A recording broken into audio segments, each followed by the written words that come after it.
Good morning.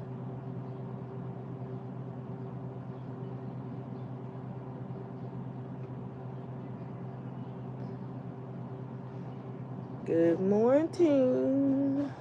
Oh my goodness.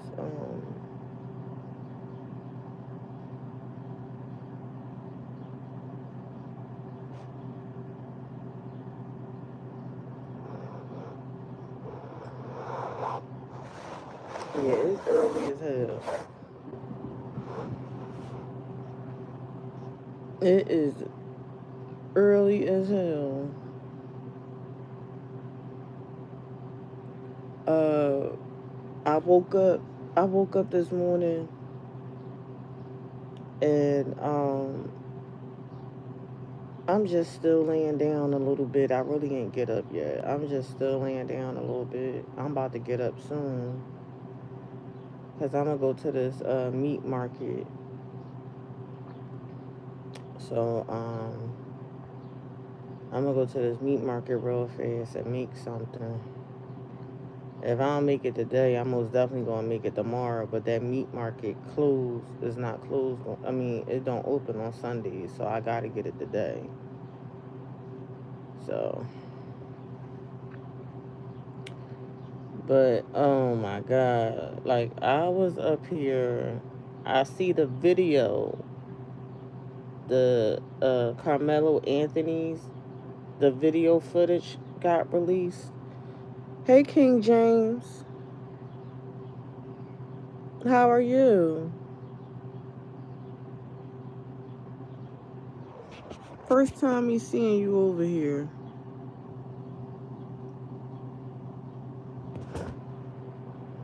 Let me check out your picture. I'm newsy like that. Let me look on my laptop. First time seeing you over here.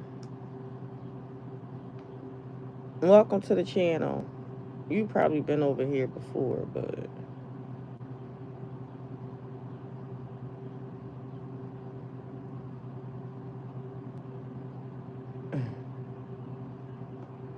it's crazy. I put my name into certain things, and some other people channels come up. Like some people, they just want to be attached to you.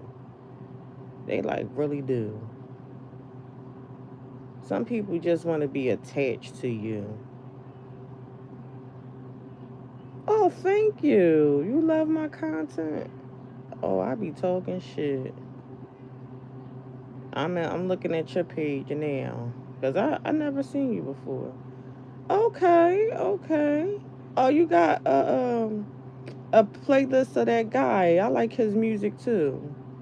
Where he say set tripping. That what's his name? He got locked up. Oh my God, what's his? Let me click on it, cause I forgot this guy's name. Casanova. Yup. Set tripping. Yup. I be listening to that. Oh, we got similar. Yeah. Are you from New York, sir?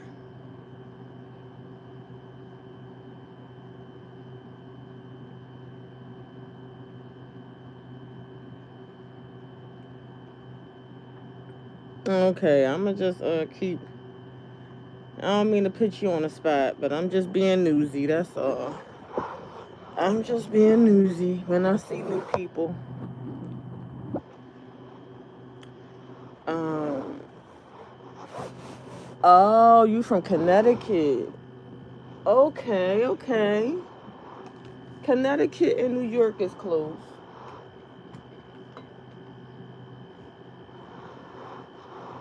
Okay, Hartford, Connecticut. They are close.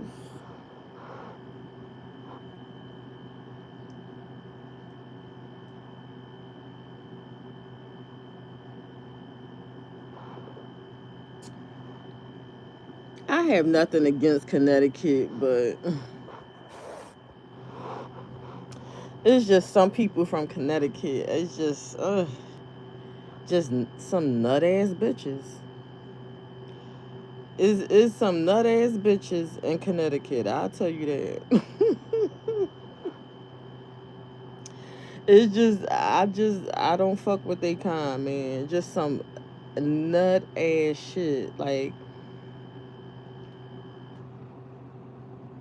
if it was a picture that say nut ass bitch, it'd be a picture of that bitch. A nut ass bitch from Connecticut, it'd be that bitch.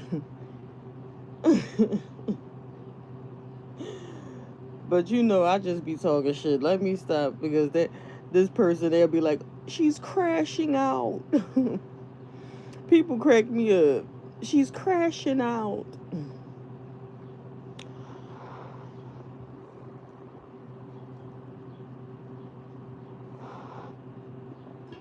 Oh goodness. Yo, I was watching DMD yesterday. He did a 10-hour live. I went to sleep on their asses, man. I couldn't even finish all my wine. I'm drinking my wine now.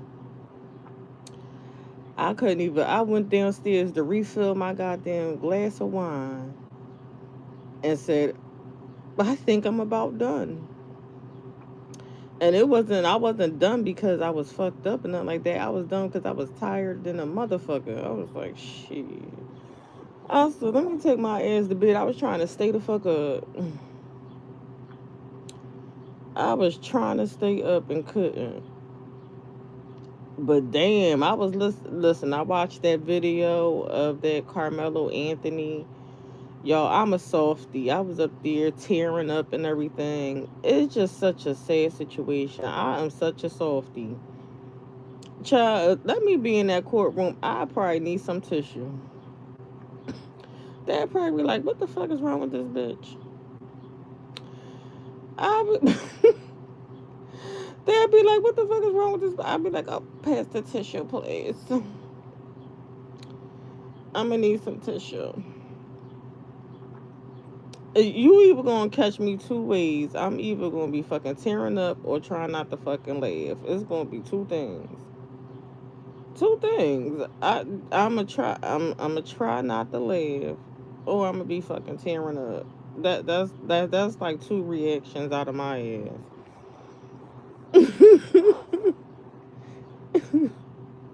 I'll probably be looking around that courtroom like, say what now?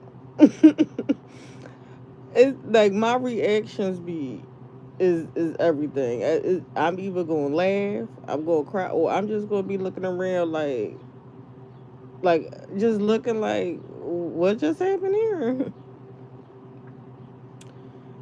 Chill. I don't need to be in nobody's goddamn courtroom. I was gonna be going to trial. No, the fuck we ain't. I'm going to fuck home, nigga. Mm-mm. That's just too much.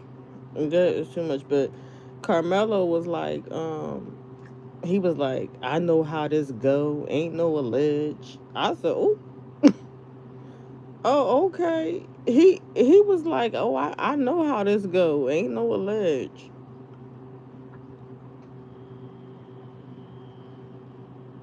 He did ask, was that boy gonna be okay? He did ask. He asked, was the boy gonna be okay? Sorry, sir. That's just some crazy ass shit, man. That's just some crazy ass shit. Sometimes you don't even want to go to the hospital. You go to the hospital, you get that call from a family member. They like, oh, everybody can come up to the hospital. It's like, damn, man, like what the fuck, man. Oh goodness. Mm.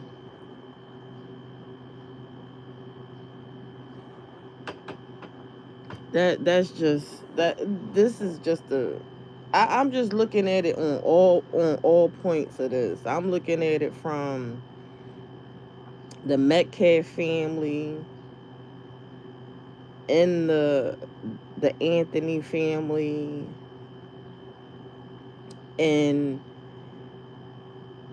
I don't know what made that boy stab that boy over a push or a hit. I don't I don't know what made him do that, but you you know what's done is done. You can't take it back. But how it was handled was just so disgusting. How everything was handled was so freaking disgusting. And that family never apologized. They never gave out no empathy or reach out to the family for they to the condolences and nothing. They just strictly played the they just strictly played the the race card. And that just wasn't the way to go for me. And then especially when that dad came to that meeting to pray and all of that after his son was murdered. His son. And how they handled that situation was, it was just doomed. That shit was doomed from the beginning. And I'm like, this ain't the way to go. But maybe they figured that was the way to go if they wanted help from they. I don't know. And from what I was hearing with the family, they already lived in a to good. They already came from a good family, lived in a good neighborhood. I don't know if they, they couldn't take a loan out on the house to get a lawyer for their son. I mean, that was just horrible. I wouldn't have handled that situation like that because their son is still alive.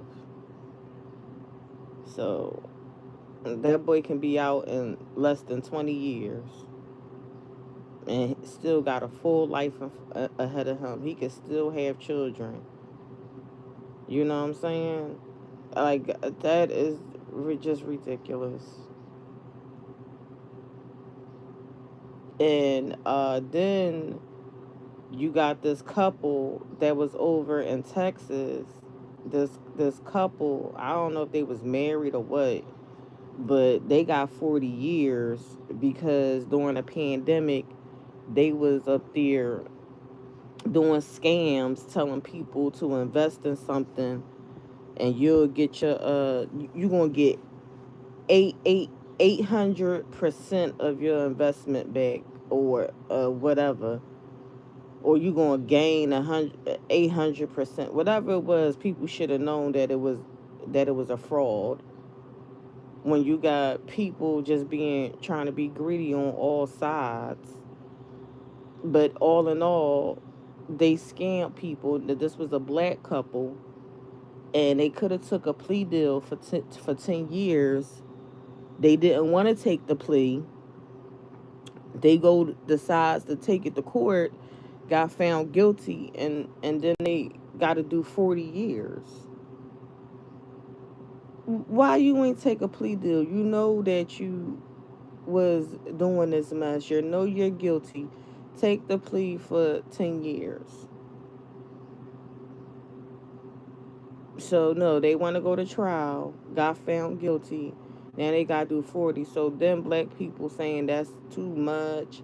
If they was white, they wouldn't have got all that time if they was white. First of all, why y'all worrying about if they white or not? They up here faulting their own people. They okay, they not white.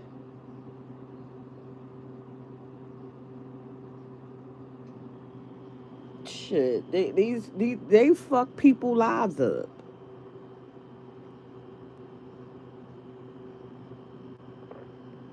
Them black, I bet you the black people that they defrauded and took money from them, they probably happy they got fucking 40 years. Hey, Roland, good morning.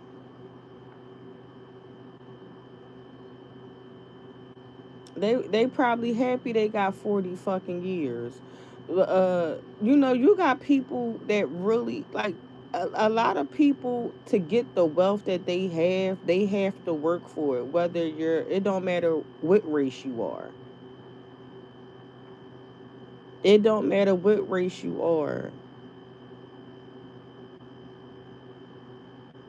You know how many people probably be disciplined, save their money, do this, do that, and then they want to retire, they want to do whatever, and they think that they can, okay, whether they really believe in somebody and think that they going to get generational wealth, thinking they going to get more money or invest in something, and it's just ripped up underneath them because of fraudulent activities. That's fucked up. That is fucked up. I was watching a case with this lady. I think she from I think it was in Philadelphia, or no, it might have been somewhere else. But she was a police officer. So this lady, she was a police officer. And good morning, Uncle L. And I believe with her, I guess she used to do OT a lot. So I guess she used to do OT and stuff like that. So with her OT money or whatever, she would put it in the bank. So she had her bank account set up where she didn't have a card. It ain't like you had a card or anything like that. If you go in and take money, you gotta like physically take money out. I mean, well, I think she did have a card. Let me not get the lie in. However it went, she did get a statement every month, but I guess she didn't look at her statements every month. I guess she didn't. I guess she just was like, hey, ain't nobody touching the money, I know what's going in there or whatever. She had like over $100,000 in that account, and I believe she said she went to take some money out. I believe it was an ATM. I think she had an ATM card or whatever. I don't know. But she said she went to go take some money out. She couldn't even take no money out. She like, oh, what the fuck? So she go to look at things. She ain't have nothing in her account, y'all. Nothing in her account. And then it made the news because she was like, wait a minute, what's going on here? I believe it was an inside job. But the bank says she couldn't get her money back or whatever because you supposed to dispute something within 30 days, and she didn't do that. I don't know what's going on. I think it was an inside job. I feel as though that the bank need to investigate that. And after it made the news, I'm sure it was investigated because it made the news. And I wish I could probably get an update on that case because that was horrible. That was horrible. Because I had banks like that where if I'm really trying to save money, I will open up a bank account, and I know I can put money in. I have to put money in. If I want to take money out, I have to physically walk in the bank to take the money out. I don't get a debit card. I don't get no cards. Like, I don't even really know the fucking account number like that. You go in there for deposits only. Deposit, deposit, deposit, deposit, deposit. If I need to take money out, I physically have to go in and take the money out.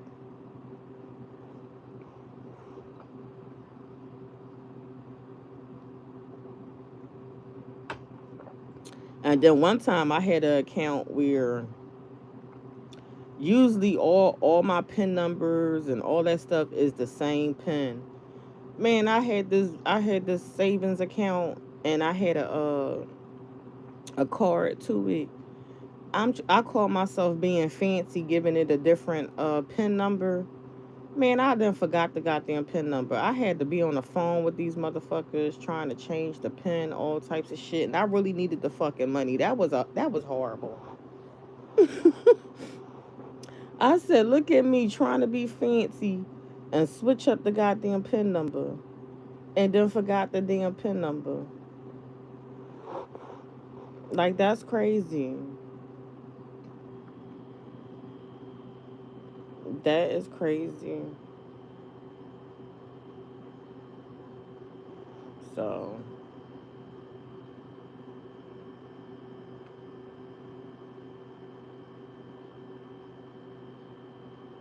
so I see Juneteenth was yesterday. And listen, people are just starting to celebrate Juneteenth, so it's like, okay. To tell the truth, I really don't care who celebrates it, who don't, who know what the day is, who don't. Like I ain't worrying about that.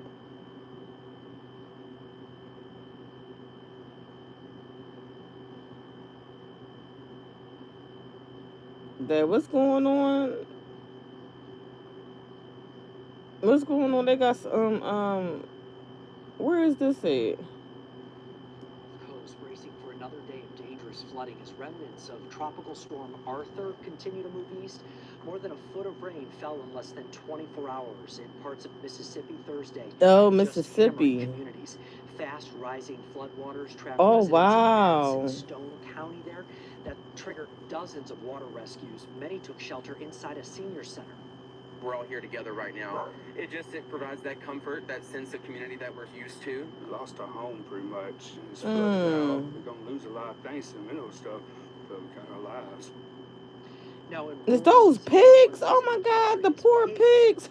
Well, this ain't funny. God damn it. They better get the pigs so they can at least cook the pigs, have some food. Hold on. As they swam through the heavy floodwaters, parts of the state got over 2 feet of rain in a 48-hour period. Good morning, Arabia. It's hurricane season. Oh my God. You see the pigs. They got to get the pigs. Unfortunately, one of the biggest issues with Arthur was the amount of moisture. It was never particularly strong. See, I don't know too much. I thought hurricanes be like in August, cause hurricanes always like. That's why I really don't want to go nowhere like that in August, cause they be saying. I thought hurricane season was like August, September. Man, I planned 2 trips around my birthday one time. I was like, I had to delay it because of the fucking storms. That's why I was like, fuck that. I'm staying local. Fuck out of here. Strong, but any tropical system like this just brings so much moisture in the atmosphere that rainfall rates are quite high. And of course, there's a bit of a severe weather risk. That's not what brought our severe weather yesterday. We're going to talk about that in just a moment. But see, I don't know. You got to pay it. They said there's a whole bunch of moisture in the air. And remember, we used to learn all of that like in science class. Something to learn about the weather. And then, man, all I know, you go to the beach, be careful. Shit. Yeah, you said it's starting early. Yeah, that's what because I thought it used to be August, September the storm start. I'm like, it's starting in June.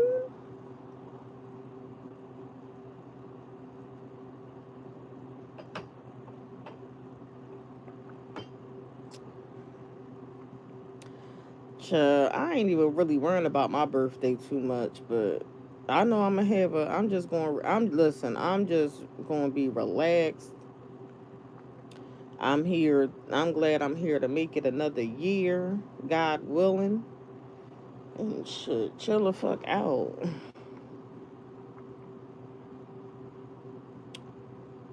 Shit, I worry about my 50th. That's what I worry about my 50th. God willing, I'm still here. I'm gonna have a nice little celebration for my 50th.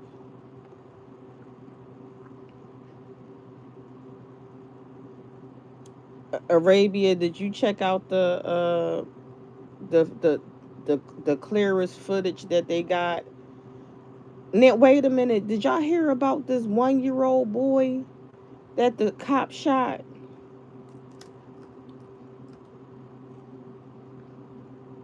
Was it in Mississippi? Yeah, the 1-year-old boy. A 1-year-old dead after police shooting outside a Mississippi Walmart. And they said the mother of the boy, hold up, mother of baby boy killed by police during a shoplifting call to Walmart. She done took this little boy to Walmart. she then took this little boy. They did her and another friend. Her, another friend, and at one, you still wearing diapers a little bit. She said she paid for the diapers. The cops trying to stop them. First of all, if the cops trying to talk to you or ask you questions, they kept going. That's horrible. This is horrible. Hold on. So this is her. I think is this her talking? Then she talking to some guy in the car, and listen. Sorry, black women. To a car. Hold on. And beyond. Sorry, black women. We just get judged wearing a bonnet. Black women get judged wearing a goddamn bonnet. I don't know why the bonnet. Hey, Riders for Life. My mom used to take us when she was boosting. I'm glad she didn't raise us. Oh, she proved that the items was paid for. Okay, so she proved the items was paid for. So this was the thing. Why she just couldn't show it right then and there that her items was paid for. Listen, this is why I don't go to fucking Walmart. Now, Uncle L, you know that Walmart on Adams Avenue? Adams and the Boulevard? I refuse to go to that Walmart at Adams and the fucking Boulevard. I will go to any other fucking Walmart except for that one. Riders, you, Uncle L, right? That fucking Walmart at Adams and the fucking Boulevard. Fuck no. That joint ghetto as shit. First of all, I don't know about Mississippi, but in Philadelphia, you got cops in Walmart any fucking way doing OT. Cops already in fucking Walmart all day. That's how crazy Walmart is. All you got, that's all you have. Don't go outside. Exactly. Go to, I will, hell no. Hell no. That fucking Walmart. I remember one time I was in there. This was years ago. Something happened. I'm up here paying for my food or paying for something. I said, what the fuck happened? I'm hearing commotions. This and the cashier just keep ringing up. She was like, oh, this like every day. She like, oh, this every day. You mean every day somebody in here fighting at Walmart and all this stuff? You gotta put up with this bullshit. Listen, I was on high alert. I was like, what? Don't get me wrong. I'm from the hood and shit, but that's why I'm like, shit, I gotta be alert. I was on high alert. Bullets don't got no name on it. What the fuck you talking about?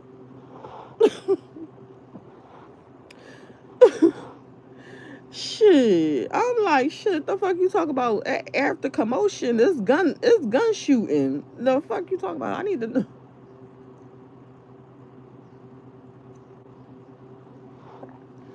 I ain't trying to be nowhere where all this shit popping up. So, okay, so how about this? So all of this is crazy. All of this is crazy. If somebody called the cops or the cops was called or notified about a theft situation, the cops want to talk to me or they approach me, I'm gonna be like, oh no, it's right here. Here go the receipt. I paid for my stuff. Why you just gonna keep ignoring the cops? Like, sorry, a cops have a authority figure. Like, certain things you don't have to answer. I'm not saying that if a cop approach you, you gotta answer them. You gotta say this. You gotta say. But what the fuck is it? It's not that deep. Like, when I was on the train and I was drinking a beer, the cop was like, what is that? I said, a beer. a can. Like, you know what the fuck it is. Like, I didn't know that you couldn't drink on the fucking train. I literally didn't know that. I don't see the problem. But I said, well, next time I will, if I get on the train, I will use a styrofoam cup. You know, out of sight, out of mind. Shit, the fuck, I'm still gonna drink. But I was just, and he just kept it moving. He was like, "Are you about to get off?" I said, "Yeah." And then he left me alone. He went to the next fucking card. You know what I'm saying? If he would have gave me a ticket, he would have just gave me a fucking ticket. Like, I wouldn't have paid it, but okay. Like, it ain't nothing, y'all. The mother of a 1-year-old boy killed in a police-involved shooting in Senatobia is now speaking out. Cohen Wiley was shot Sunday outside a Walmart after MBI says officers responded to a shoplifting call.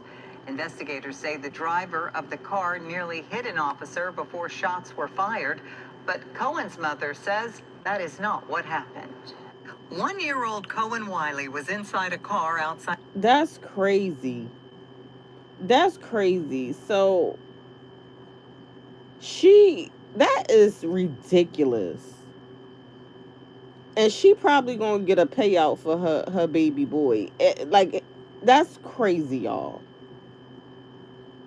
That's crazy.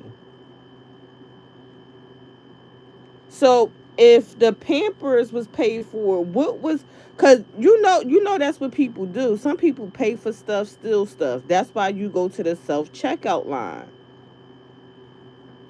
You pay for some stuff you don't pay for.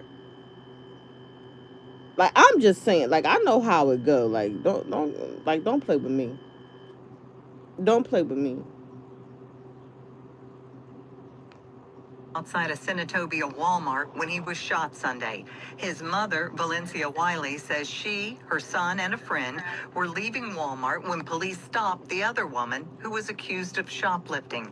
Wiley says she got into the passenger seat of her friend's car while holding her baby.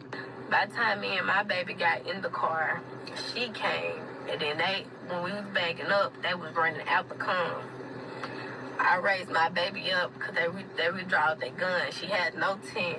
I raised my baby up trying to show. Why would you raise your baby up?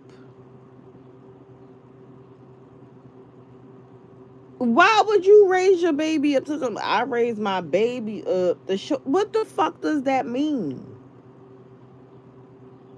Just like Arabia said, people do shoplift with their motherfucking kids. You got bitches nowadays smoking weed, drink all types of shit in front of their fucking kids. These fucking mothers don't even have a fucking car seat in their fucking car. These bitches is fucking retarded, okay? Not all. But when I was doing Uber, you know how many fucking mothers will come out the car? I'd be like, and I lock the door. I lock the door. I'd be like, you got a car seat? No. I used to be like, well, I can't take you because you need a car seat. And she was, this one girl, yo, I swear to God, yo, I was ready to get out the car on this one joint, but I'm like, she got her baby with her. I'm like, yo, it ain't even worth it. I had to count 1, 2, 3, 3, 2, 1. Bitch, you got me fucked up. Like, she talked about something, you know what, she told something, and then she say, well, everybody else take me, everybody. Bitch, how you mad at me because you don't got a fucking car seat for your fucking infant? Like, somebody can hit me. Somebody can hit me, and you, like, why y'all don't got a car seat for y'all fucking baby?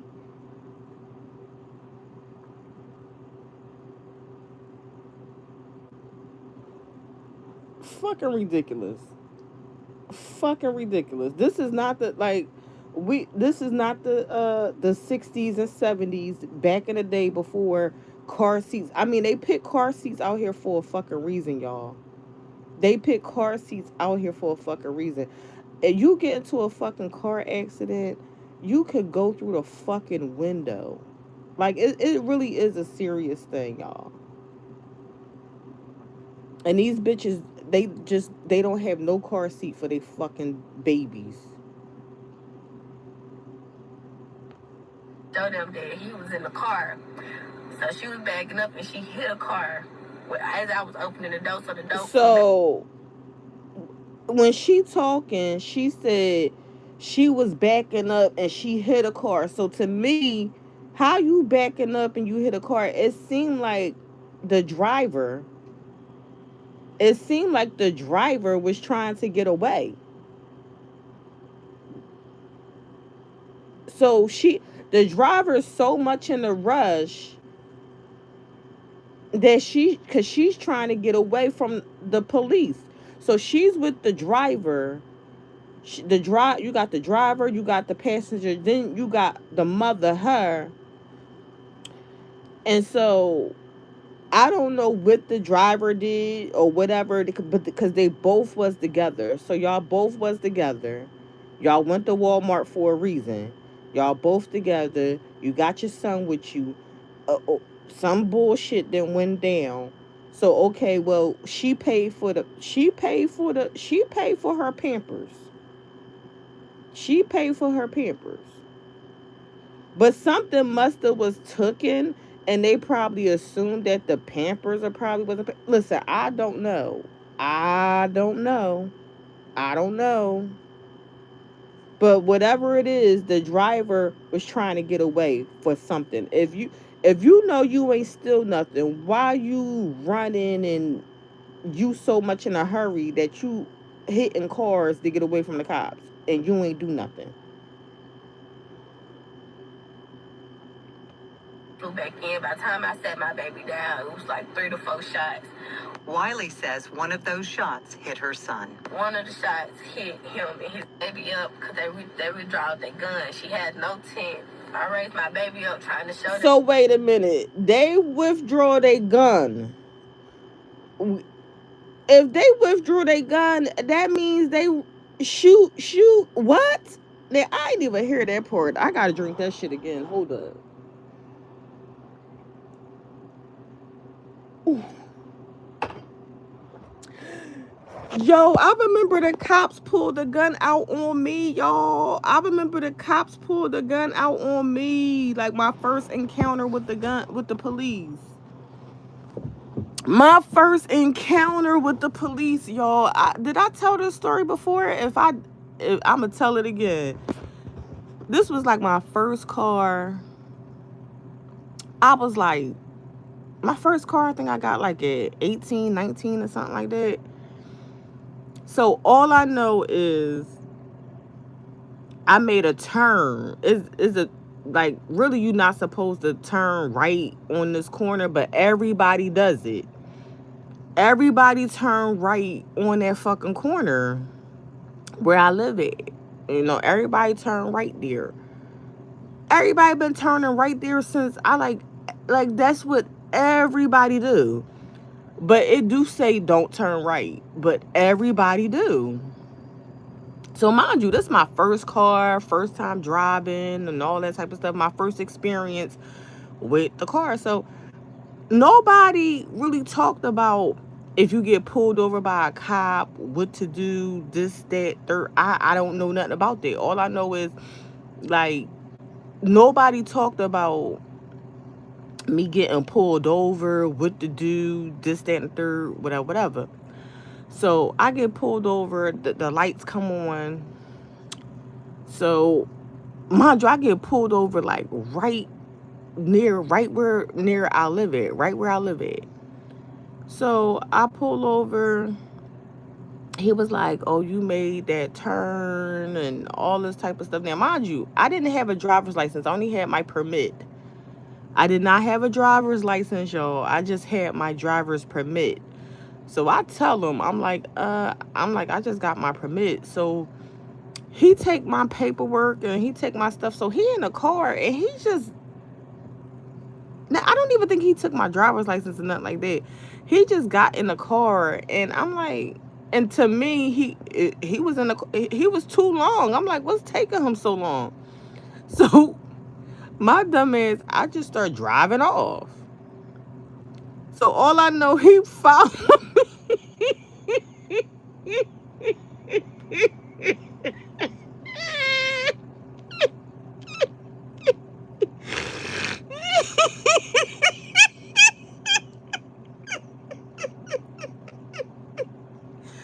So all I know, he following me or whatever. I drove for a minute, right? I drove for a minute. So I get to like 24th and Allegheny. I make a, and all I know, all these cops just started surrounding me.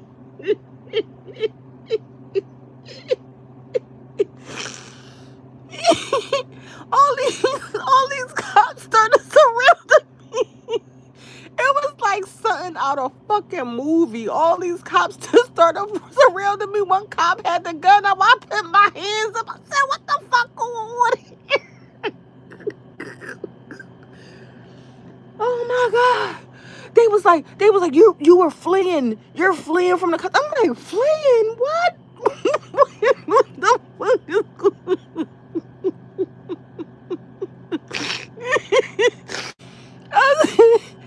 Oh my god. So then, okay, so then they start the process over again, my information. So they was taking too long. So I was like, listen, I need some chips. I was like, maybe I can go to the store. So I get out the car. They was like, get back in the car. Get back in the car. I was like, I can't go to the store to get some chips. They was like, no, get back in the car. No, I'm like, what the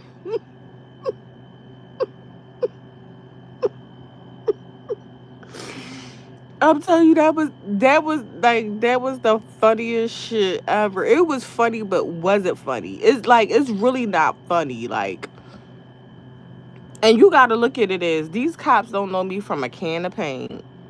They don't know what I got in my car. What's that? And oh my god. So like I said, that was my first experience with the cops when I started driving. That shit was funny as hell. So I always told my kids when they get their car or whatever, what to do if you get pulled over, all that stuff. Because I was not taught that. I did not know. Like, I never really experienced cops. I never had no interaction with cops. Like, it just wasn't talked about. So I didn't know what to do if you get pulled over or stopped by the cops. Like,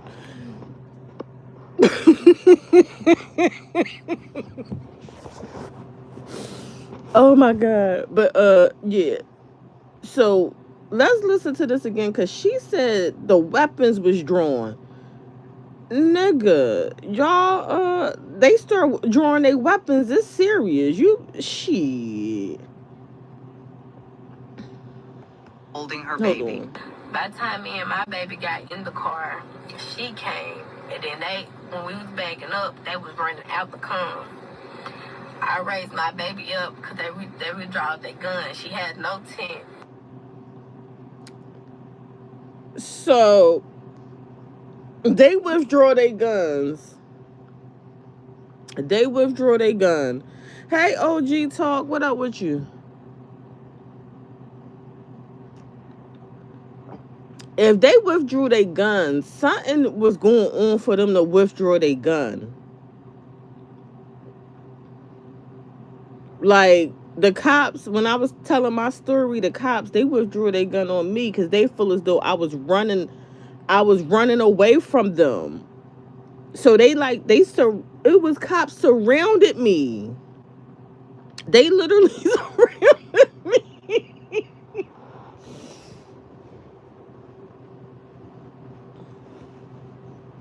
Like, they took me, like, if you're like on a high speed chase or anything like that, like you're running or hiding from something. That's what they saying in their head. Like, and how about this? A vehicle is a deadly weapon. A vehicle is a deadly weapon.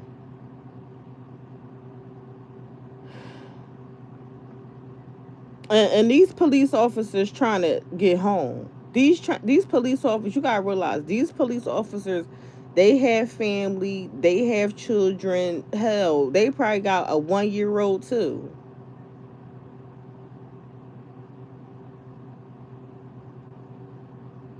So once the cops pulled out their guns, that's when everything was supposed to stop. Whoa, whoa, whoa. Somebody pull a gun out on you. This just, it just escalated here. This ain't a situation where a police is trying to talk to you, trying to see. No, this is a different situation here. And you got your son and your friend. She don't give a fuck that your son is in a car. She don't give a fuck. I don't know what stat was that she's showing her son, showing the cops that is a 1-year-old in the car. Because you could still be trying to run over the cops, kill the cops, thinking that a 1-year-old gonna save you.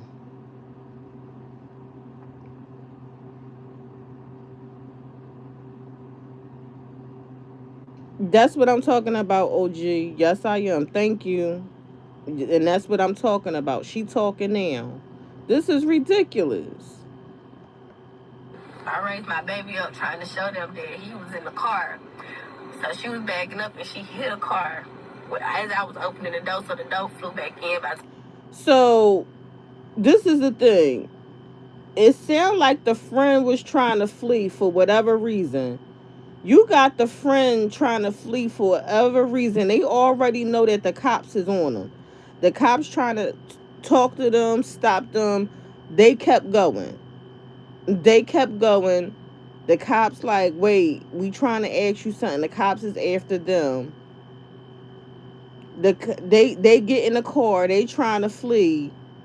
And she up here, the girl now they didn't witness this girl then hit somebody else's car trying to get away, and she up here talking something. Well, I'm gonna show y'all my 1-year-old so I can get away. I raised my baby up trying to show them that he was in the car. So she was backing up and she hit a car. As I was opening the door, so the door flew back in. By the time I sat my baby down, it was like 3 to 4 shots. Wiley says one of those shots hit her son. One of the shots hit him in his rib cage. Damn. And the other shots hit her in her arm and her thigh. And we left and went to Senatobia hospital where he was pronounced dead. MBI tells us officers tried to stop the 2 women and a child as they left the store and got into a car. MBI says the driver drove toward an officer, nearly hitting them before at least one officer fired. I got to rewind this back. One of them cops look, he looked kind of cute. Hold on, let me take it back some. Oh yeah, he looked kind of cute right there.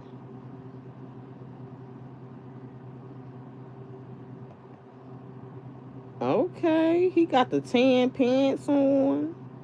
I don't know if he a supervisor. I don't know what's going on. But it's a mixture of, black cops out here, white cops, and 1 female cop. Okay. you know, Rachel, I be out of pocket, Rachel. I gotta take it back a little bit. As they left the store and got into a car. MBI says the driver... But he got a hat on, so, I'm a type of person, if you cover your head a lot, I need to know why you covering your head a lot. So, I don't like guys that wear hats all the time. I gotta know what's going on with your head. But let me take this back. Listen. The 2 women and a child as they left the store and got into a car. MBI says the driver... Okay, hold on. No, I ain't get it. I gotta get a good look at him again. Hold on, because he look good. Hold on, y'all. I'm sorry. I'm about to refill my wine glass up. Hold on, y'all. 2 women and a child as they left the store and got into a car. Look at him. To tell the truth, both of them look all right. You got, okay. Look at the guy. car. MBI says the driver drove toward an officer, nearly hitting them, before at least one officer fired a shot. But Wiley says that is not what happened. They tried to say that she forcefully was trying to drive and hit them, but they was all on the right side, and she was driving towards the left. They just personally just shot in the car. The officer who fired the shot has been placed on administrative leave. That officer has not been publicly identified, and body cam. Good morning, Genesis One. Good morning. Camera video has not been released. Meanwhile, National Civil Rights Attorney Ben Crump and This just put a bad taste in my mouth. You got Ben Crump out here. I'm sorry, like, I don't got time for Ben Crump, the ambulance chaser. I don't got time for him. Attorney Van Turner. Like, you don't need to tell the truth. You don't even need Ben Crump, girl. You don't need Ben Crump to take all your goddamn money. Girl, you about to get a payout for your motherfucking 1-year-old, girl. She, like, let me refill my drink, y'all. She's a young... Do not call this young lady a bitch. Oh my God, my heart goes out to the this is sad. This is really sad. I'm looking at this little boy, and this is sad. I'm looking at my grandbaby. This is horrible. Like, I would probably have to be sedated, y'all. I would probably have to. I couldn't even know if I could talk. Like, where is the father? Where is the baby father at? Why he, like, listen, I wouldn't be talking to none of y'all motherfuckers, especially none of y'all social media motherfuckers. Like, I would probably have to be sedated, y'all. Right, Arabia. Hold on, let me refill my drink. Hold on.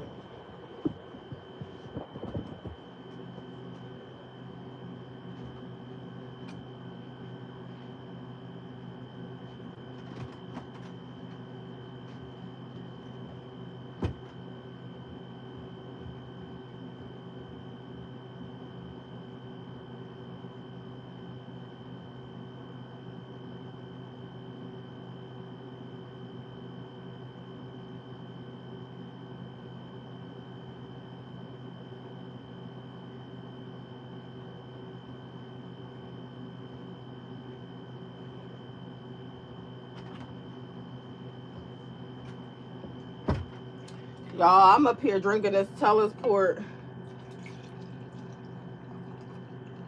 Then got the whole gallon.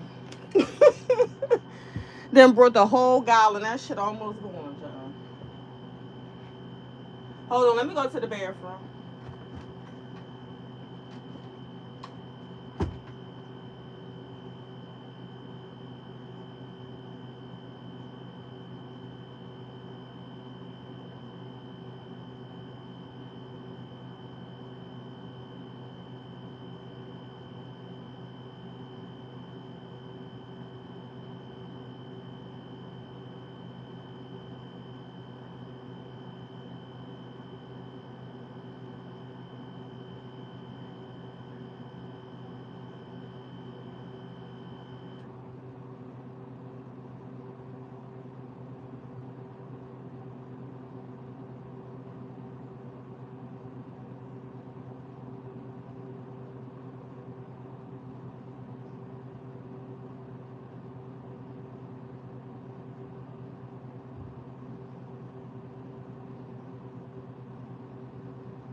All right, I'm back.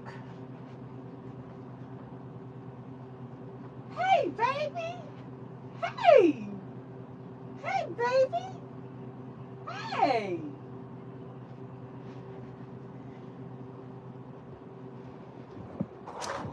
I'm sorry, I was talking to my turtle, y'all. I was talking to my turtle. They need what the eugenics part the eugenics program because I'm sick and tired of these stupid females.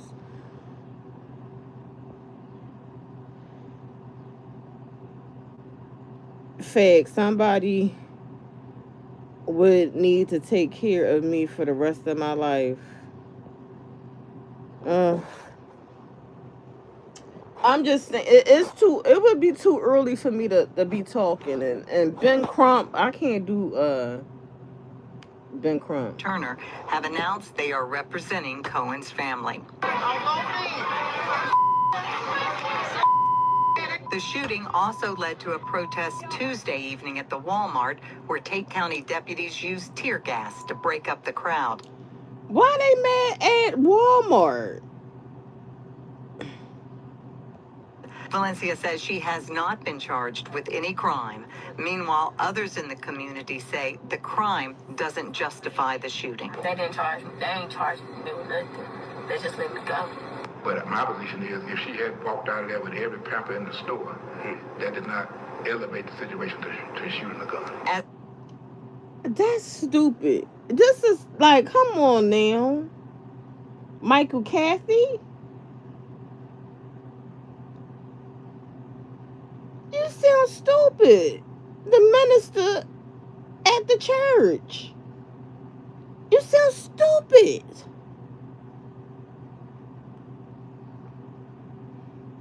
Now, I don't know what happened. We gotta put the video footage out there. Listen, the cops shooting that kid, trust me, she gonna get a payout for that baby. She gonna get a payout for that baby.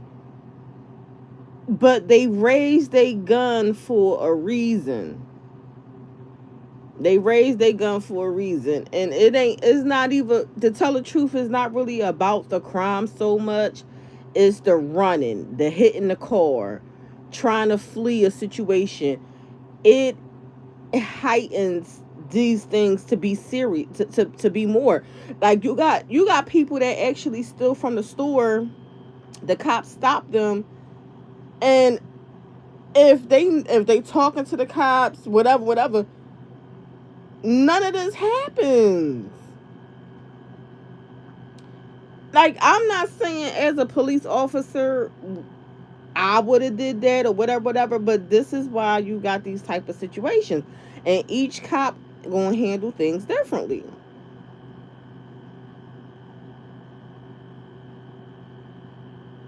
Now, I mean, Uncle L said that she produced a receipt for the Pampers. But by them ignoring the cops, trying to get away from the cops, hitting another car, like they was trying to flee. As the Senatobia community awaits answers, there are calls for unity, transparency, and accountability. The Mississippi Bureau of Investigation is continuing to handle the case. Once the investigation is complete, the findings will be turned over to the Attorney General's office. We will continue to follow this investigation. Listen, that's cool. She don't even need Ben Crump. She don't need all of this. Because and bring you updates as more information is released. Partially because of her actions, her son not here no more. I don't know what the fuck made her lift up her son, why they got their fucking guns out. I don't, the cops could have got out the way, got the license plate, whatever. But she don't need Ben Crump. She's going to get a payout for her son. And that, and because what do y'all want? Do she want to pay out for her son, or she want the cops to go to jail? Which one? Because she can't bring her son back, y'all. She cannot bring her son back. Now, remember them two? What was them two black cops that shot at the car with the guy with the guy with his. I think it was 2 black cops. I think they went to jail. Let me see if I can find it. It was a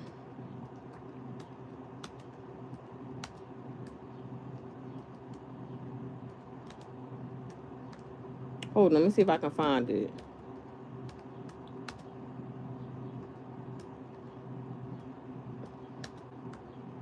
Like these cops, it was a white guy.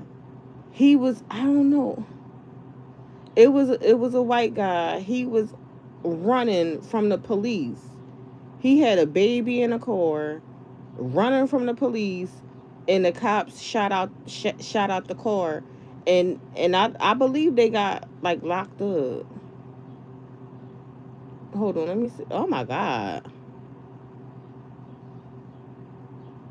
They said a man accused of killing 3 Kentucky police officers died in jail. Oh, he got fucked up. Let me see. This was from 3 years ago. He got fucked up. Story here at noon. A Kentucky man accused of killing 3 officers and... I reckon mushrooms are the most exciting thing you can grow. Quick, fun, and always tasty. Oh, damn. I'm sorry. That went straight to a mushroom. I've been watching a lot of things about how to grow mushrooms. Story here at noon. A Kentucky man accused of killing 3 officers and a... No way the cops were going to charge her after the cops did what they did.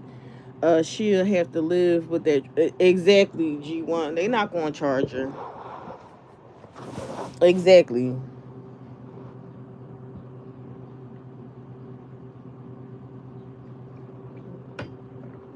So this what I'm trying to. Police canine in eastern Kentucky last year took his own life.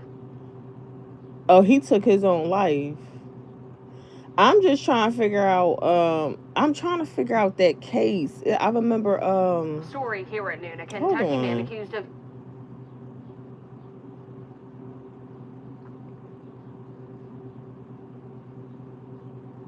Hold up, and then they had something here in Philadelphia where this black guy, he got killed by the cops. I don't know what the fuck was going on. He pulled a gun out on the cops and all that type of shit. They lit his ass up. Hold up, what's this? A woman who called police on a black girl selling water to go to Disneyland comes under fire. No, hold up, this is funny as hell. Hold on, this was from 7 years ago. Hold on, y'all. Hold on. Little girl was trying to sell bottled water so she could go to Disneyland. Now her story has exploded into a flood of controversy. I'm sorry, go to Disneyland, not Disney World. Okay. Hold on, this is funny as hell. Hold on. I probably forgot about this case, but hold on. A video of her neighbor calling the police, now viewed more than 1 million times. Cold water, $2 only. This morning, $2. Jordan Rogers is an internet sensation. She talk about some cold water, $2 only. $2, girl. I ain't paying $2 for no 50-cent water. Little girl ain't playing, but she looked biracial, y'all. Hold up, she looked biracial. Hold up, the guy who pulled the gun on the cops was yup, he was a fireman. Yup, Uncle L, he was a fireman. I'm gonna see if I can find it. After this, he was a fireman, and they said he didn't even had nothing to do with the situation.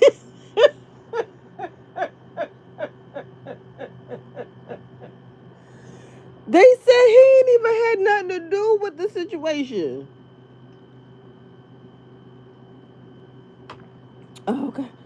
Yeah, it's a Permit Patty speaks out. That's they call it the Permit Patty speaks out. The little girl trying to save money. The little girl trying to hustle and save money to go to Disneyland. Selling 50-cent water for $2. And they kids. If they they kids, so you would pay for it. That, like, come on, man, these is kids. But damn, $2. Little girl ain't playing. Let me take this back. She ain't playing. She like I said $2. She tripling her money. A little girl was trying to sell bottled water so she could go to Disneyland. Now her story has exploded into a flood of controversy. That video of her neighbor calling the police, now viewed more than 1 million times.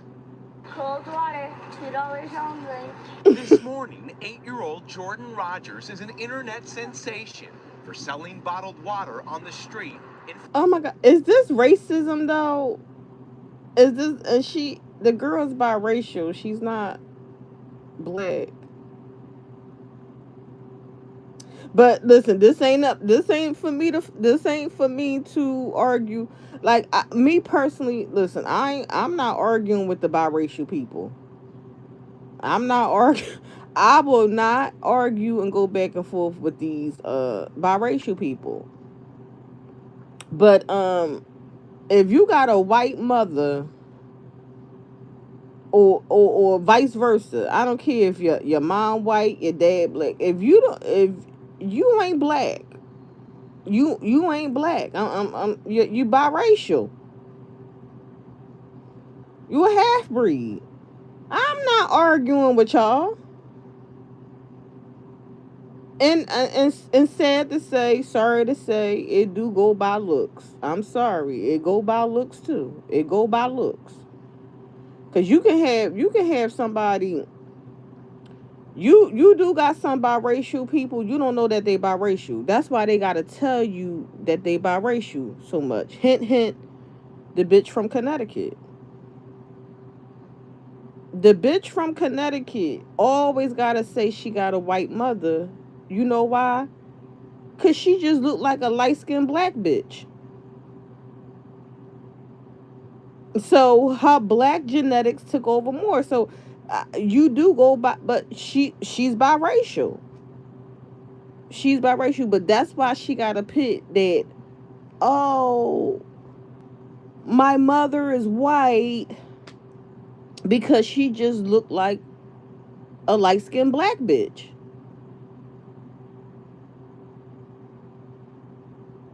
She don't look like a typical half-breed. So I'm sorry. Like it is what it is. Like Arabia, I'm just keeping it a beat. I'm just breaking it down to simple explanatory shit. I'm not going to sit up here and talk and break it down. No, I'm just saying some simple, basic ghetto term analogy. I'm just breaking it down. These kids look like I was like, these kids, they biracial. They mother is white. So, you know, this probably, the fucking, listen, the lady was just, listen, you got some people that's just miserable. So hold on. But this ain't no black girl. This is a biracial girl. Like, I'm sorry. I'm sorry. I'm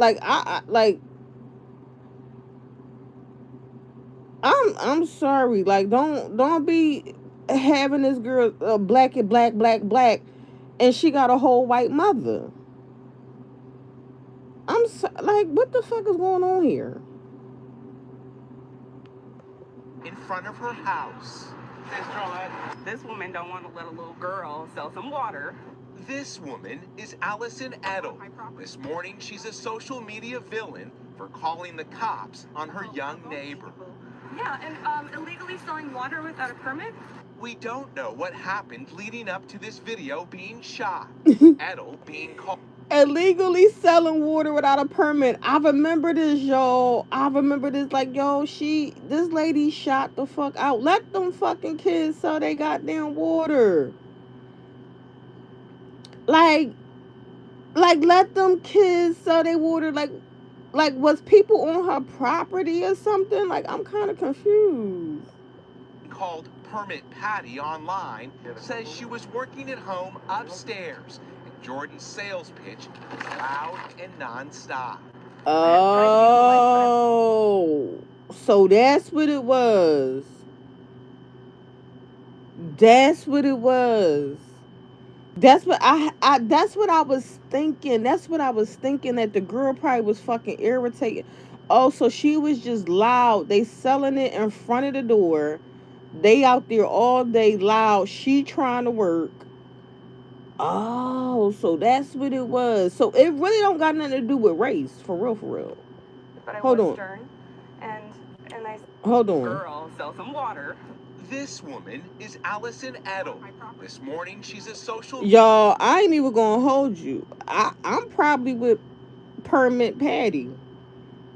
Like, yo, you know my mom be saying stuff. I'll come in the house, my mom be like, what is all that noise out there, Lonnie? What is mom, kids playing the fuck outside? Hey, listen, I got the back room. She got the front room. I got the back room. But what I gotta hear is these dumbass dogs. Like living in the city, like I'm telling you, even when I was like with my husband, we had the back. So this, if I hear dogs, I remember like one time, y'all, this lady used to keep her dog outside so much, and that dog be barking. I was thinking about feeding the dog poison. I ain't even gonna hold you. I was like, yo, what if I just feed this dog fucking poison? Hey, Muso. Like, I think that's animal cruelty to have your dog outside all the time. Like, this is what you got to go through in the city. In the city, hearing fucking dogs barking all fucking day. Kids running around loud, up and down. It could be 10, 9 o'clock. Why are these kids outside? Why are your kids not in the house, yo? Like, ain't this curfew? Like, would I be wrong if I was to call the cops about these parents having a child outside in this curfew? That is crazy. How loud could that kid have been close to the window? She probably was hearing this. The lady was staying home. And see, I don't remember the whole case. I just remember, like, but I'm just saying, this lady trying to work, and it's summertime. The kids not in school. She was over these motherfucking kids. Why they couldn't go up the street? She probably asked them. Hold on, y'all. I gotta take a picture. Cold water, $2 only. Cold water. 8-year-old Jordan Rogers is an internet sensation for selling bottled... Yo, this little girl smart as hell. Yo, the little girl smart as hell. You hear her now, she talking kind of low. Type some cold water, bottles of water, $2 only. Now, she trying to lower her voice now, y'all. Yo, this little girl smart as fuck. Yo, these motherfuckers wicked, yo. Hold up. A little girl was trying to sell bottled water so she could go to Disneyland. Now her story has exploded into a flood of controversy. That video of her neighbor calling the police, now viewed more than 1 million times. Yo, guess what? Hey, Genesis 1, you know what happened to that lady dog? Somebody shot that lady dog. Somebody shot and killed that lady dog. And guess what? This might sound fucked up. I was like, I said, what? But I felt no way. I don't think I can, like, I can't take a gun and literally kill a dog, but I could probably feed it some poison. You know, it's levels. It can be levels to my madness.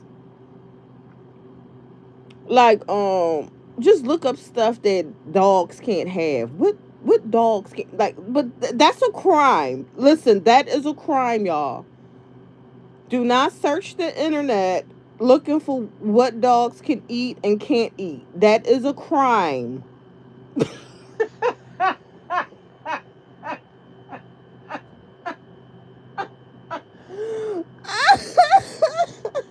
That is a crime. Hey, okay. Listen.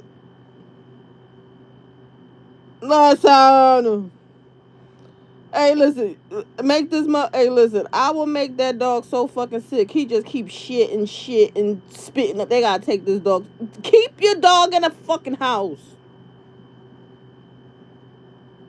What's torture is having your fucking dog outside all fucking day barking and don't care about your fucking neighbors. That's torture. And guess what? That dog got fucking shot in the fucking head. And I actually was like, that's a blessing in disguise.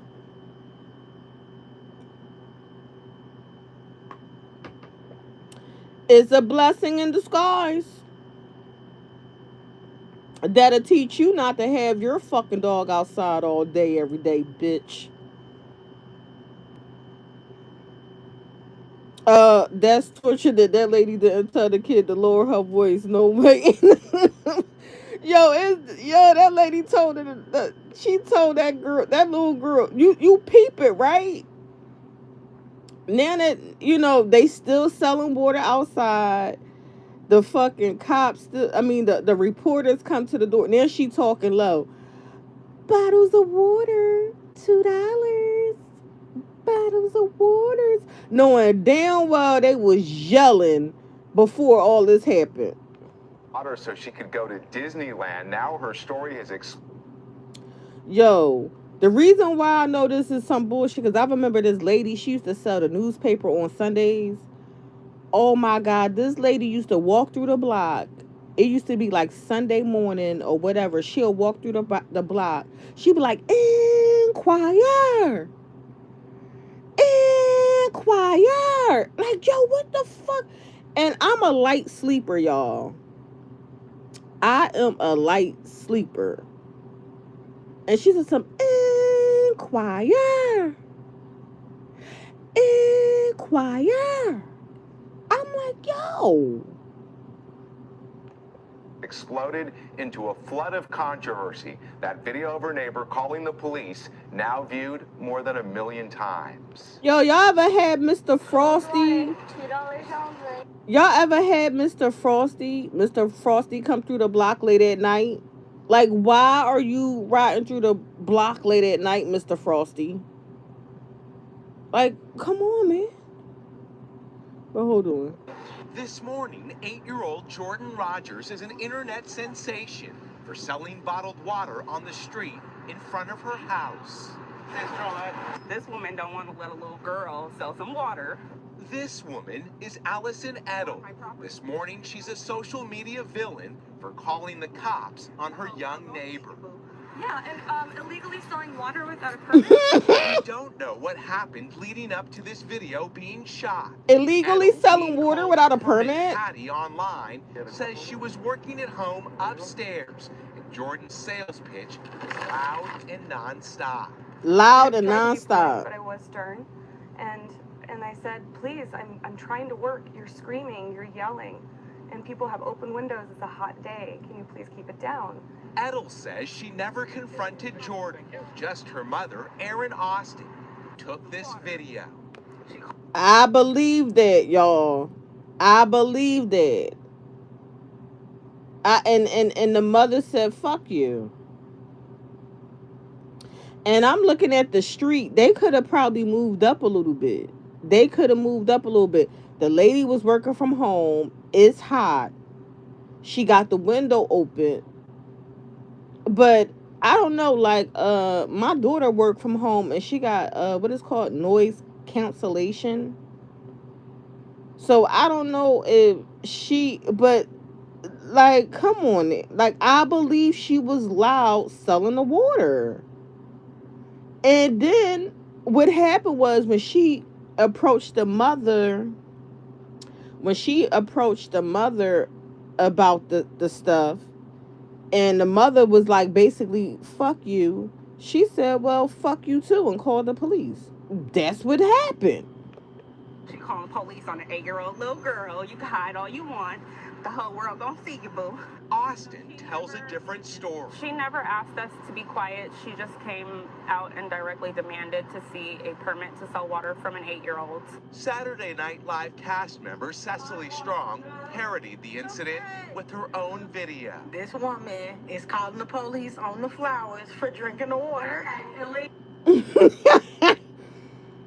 Even if the girl had a permit, that lady still would have a problem herself. Yeah, she probably would have still had, if she had a permit or not, she probably would have, because they selling water right outside the door, loud as hell. She trying to work. The girl is irked. She irked. And guess what? I'll be irked too. I don't want loud noises in front of my fucking door too. Point blank period. That's why sometimes I hate living in the city. I hate living in the city. I don't like people. I whatever. I say hi and bye to my neighbors. My neighbor the other day, I seen her, so I said hello to her. And she a nice lady or whatever. I said hello to her. And she was like, yeah, I'm about to start walking to Broad Street. And we having a conversation. So I was like, yeah, I be walking to Broad Street too or whatever. So she was like, oh, where you go? Like she wanted us to walk together. I was like, oh, no, just random times. I just go random times. I don't have a set schedule or anything like that. I just go random times. Like, bitch, I'm not walking with you to Broad Street. Like, no. Like, I don't like you like that. Illegally drinking my water, okay? Illegally drinking my water. Some on social media say they're reminded of a similar incident in Oakland 2 months ago. A woman dubbed Barbecue Becky called police to report an African-American man grilling in an area where it wasn't allowed. Some say both incidents are racially motivated. That woman thought that she could use her white privilege, and it didn't work. Edel says she's now gotten thousands of hateful... Well, ain't the mom... Girl, you white too. Y'all both white. Girl, y'all both white. You think you can use your white privilege for your kids? I'm confused, y'all. Y'all both white. But since she got some half-breed kids, but since she thinks she got some half-breed kids, no, bitch, I see right through you. I see right through. And I'm sorry. Sometimes you gotta watch some white women, not all, but you gotta watch some white women that fuck these black men and have these black fucking children. And they think they know what the fuck they talking about with you and your fucking culture. Excuse me. Girl, stay in your place and know your fucking place, bitch. Emails. All kinds of threats. Horrible images. And death threats. Says she was trying to raise money to help her mom, who recently lost her job, and go to Disneyland. Over the weekend. Wait a minute. The mom recently lost a job and y'all trying to go to Disneyland?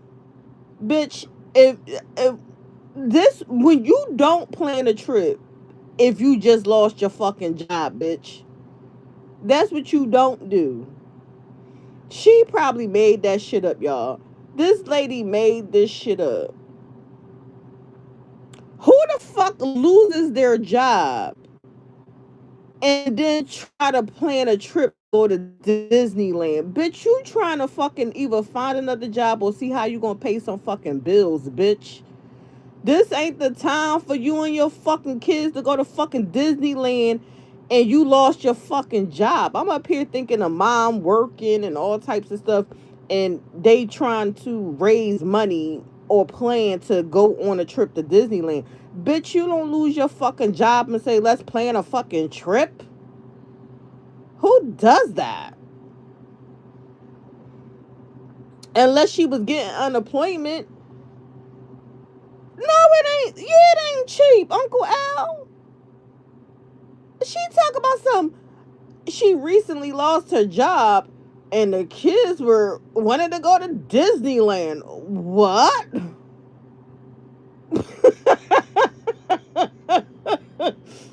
Hey, listen.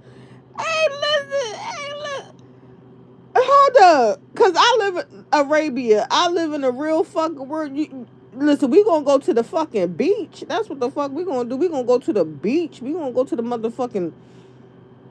Listen, when I was coming up, when I was a little girl, and I was coming up, and we used to go to the beach or go to Atlantic City or Wildwood or whatever like that. We used to make sandwiches. Cause my mom used to be like, I'm not spending all my money on that boardwalk and all that type of stuff. My mom, everybody will make sandwiches. We'll have some fruit. We'll have hugs. We'll have water. And you better not ask for shit out on that motherfucking boardwalk. Fuck to the no. We came here. Y'all gonna be in this water. Y'all got y'all sandwiches. Y'all got y'all fruit. Y'all got this. Like, what the fuck is you talking about?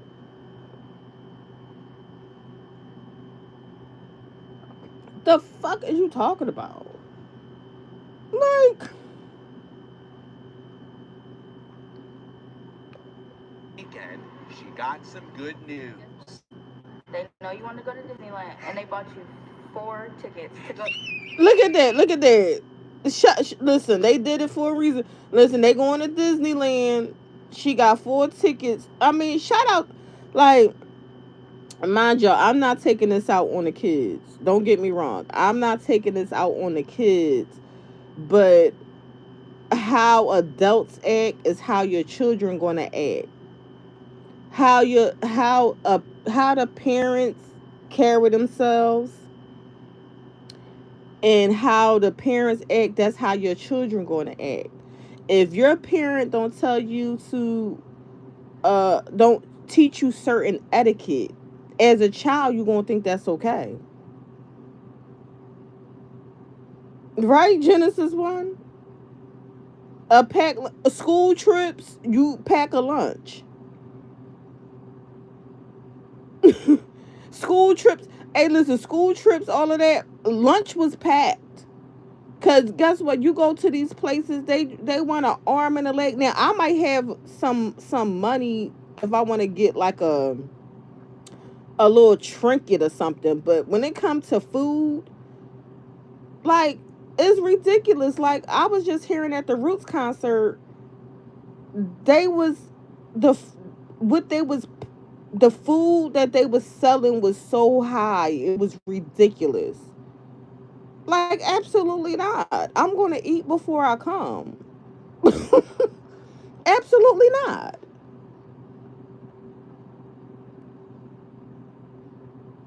No, I ain't wake up grumpy. This some real shit, Arabia. I don't be playing around. I do not be playing around, Arabia. Arabia, I know you not saying, I must be bad if Arabia is saying I'm grumpy.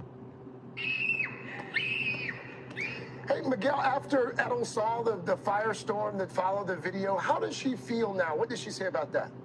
Well, Edel says she's not proud of how she acted and she would apologize to Jordan and her mother, both of whom say they would not accept that apology. Guys, back to you. All right, Miguel.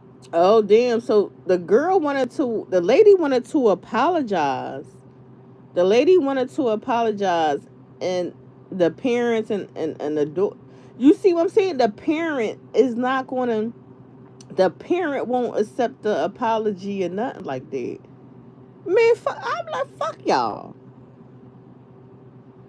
See, her kids gonna be raised that they can do whatever the fuck they want. They didn't have food trucks at the Roots picnic. They didn't have food trucks? Well, what they said was expensive, Uncle L. Did they say drinks or whatever was out there? It was kind of expensive. They said something was expensive out there. I didn't go to the Roots picnic. My daughter went, though. I'm gonna go force there from Los Angeles. At least she's going to Disneyland. Yeah, and hopefully they'll be able to smooth that. And what's so funny is, no, I think they did. I think they did have food trucks out there. I think they did, Uncle L.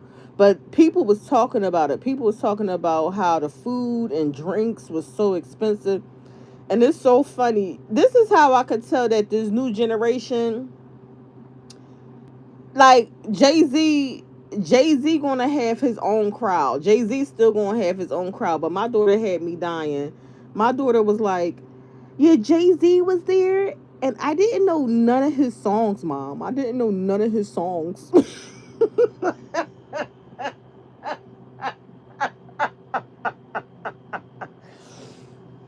like Jay-Z gonna have his own crowd, but unless he start doing features with the young people and all that type of stuff, like this young generation, they like okay, whatever. My daughter was like, I didn't know none of his songs, Mom. I didn't know none of his stuff. She was like, but I like when Jasmine Sullivan came out. She was like, I didn't know, Mom, I didn't know none of that stuff. Move that over. I mean, I think apologies can sometimes do the trick. Hello, Today fans. Thanks for checking out our YouTube channel. Subscribe by clicking that button down there and click on any. Okay, so with that situation, the woman who called the police on a black girl selling water to go to Disneyland, first of all, that little girl wasn't black. First of all, the little girl wasn't black. The little girl was biracial.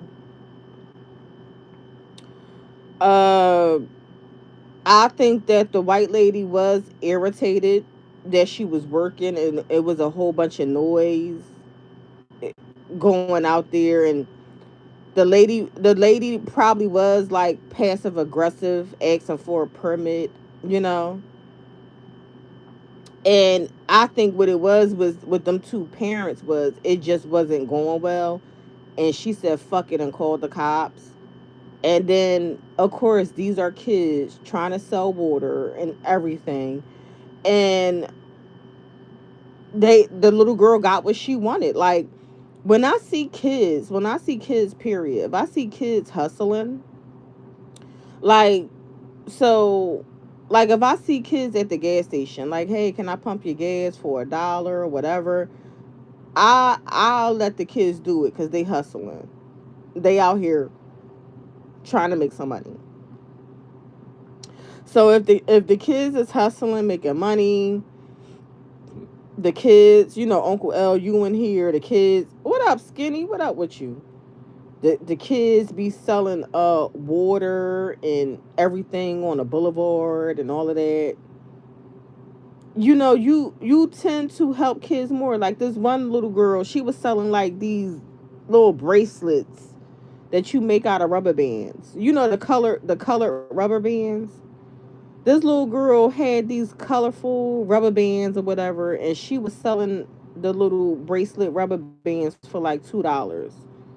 And I brought it off of her, even though I don't wear the shit. It's just something that you just respect. It's just something that you do, something that you respect because these are kids. Now, I don't know what's going on with these lemonade stands now. Child, these lemonade stands, this lemonade that's being sold for $10. Wait a minute. On 22nd and Allegheny. 22nd and Allegheny. You got the lemonade stand that they put out with all this stuff. And I'm not buying no lemonade for $10 fucking. You got me chopped and you got me screwed. Listen, I can make my own lemonade, and then I make my own sugar. I know how to make my own sugar syrup that's fresh. I make my own sugar syrup. I got my own fruit, I'm not buying no motherfucking lemonade for $10. It's not gonna happen. Water is cheaper than $2 on the boulevard. Right, Uncle L. Like, yo, the little girl wasn't playing. She was selling her water for $2.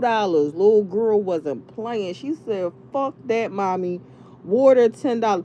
I'm trying to figure out, the mama lost her motherfucking job, and that's when the kids want to go to fucking Disney World or Disneyland. I'm sorry.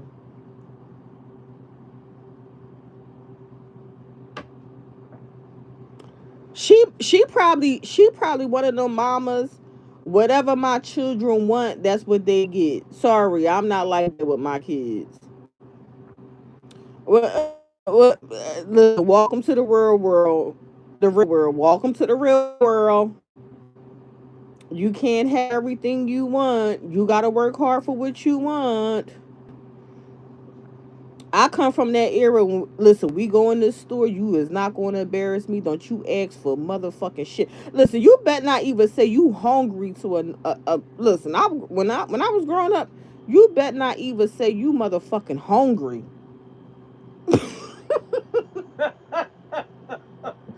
Talk about some, kids be out of pocket.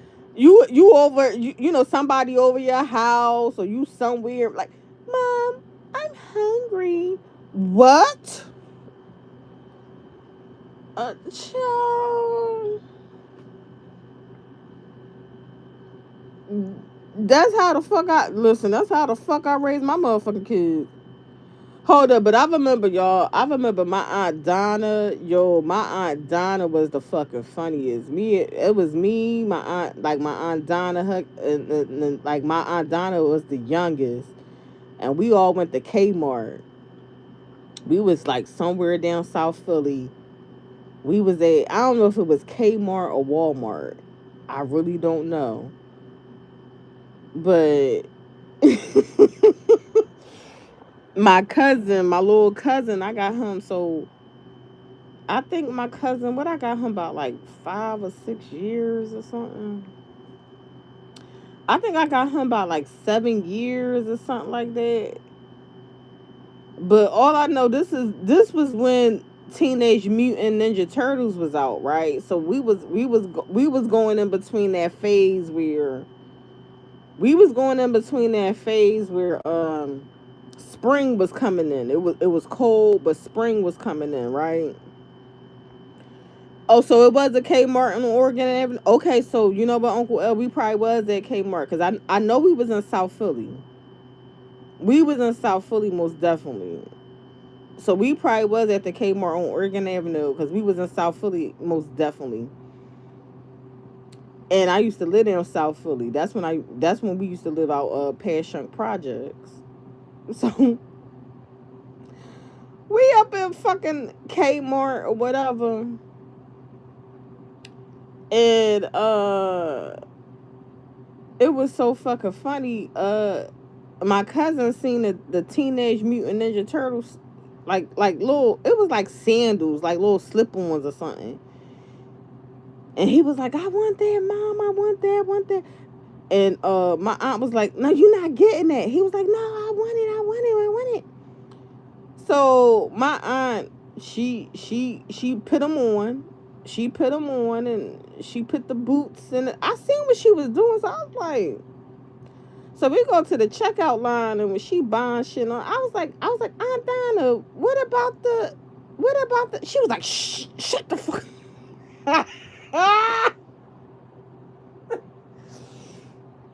So that's when I figured that, oh, okay, she wasn't going to pay for, oh, okay. And listen, my cousin used to do stuff a lot. Like my cousin, like back when the Lion King was out, he would want like the little Lion King little action figure or whatever. He would just open up the container and take that. Listen,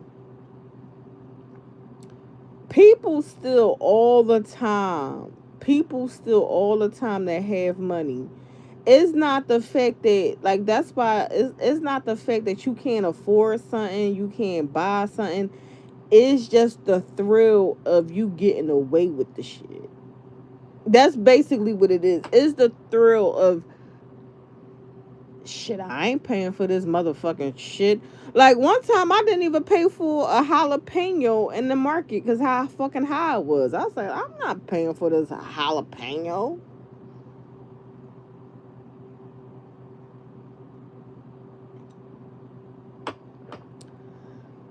You know, some people feel as though, hey, I just spent $200-300 in here. I'ma take this shit for free. And that's what it and that's what it be. Especially with self-checkout. First of all, self-checkout like gets on my fucking nerves. Like when I go to the market, I go to self-checkout. You think I would know everything? Like I got a little bit better, but 9 times out of 10 I need help with self-checkout. Self-checkout get on my fucking nerves.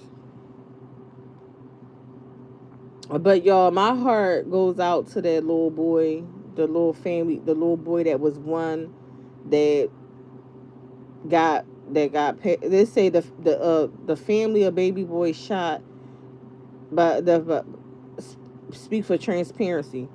That's good. They're gonna speak for that little boy. The little boy. Listen, the mom gonna get a payout.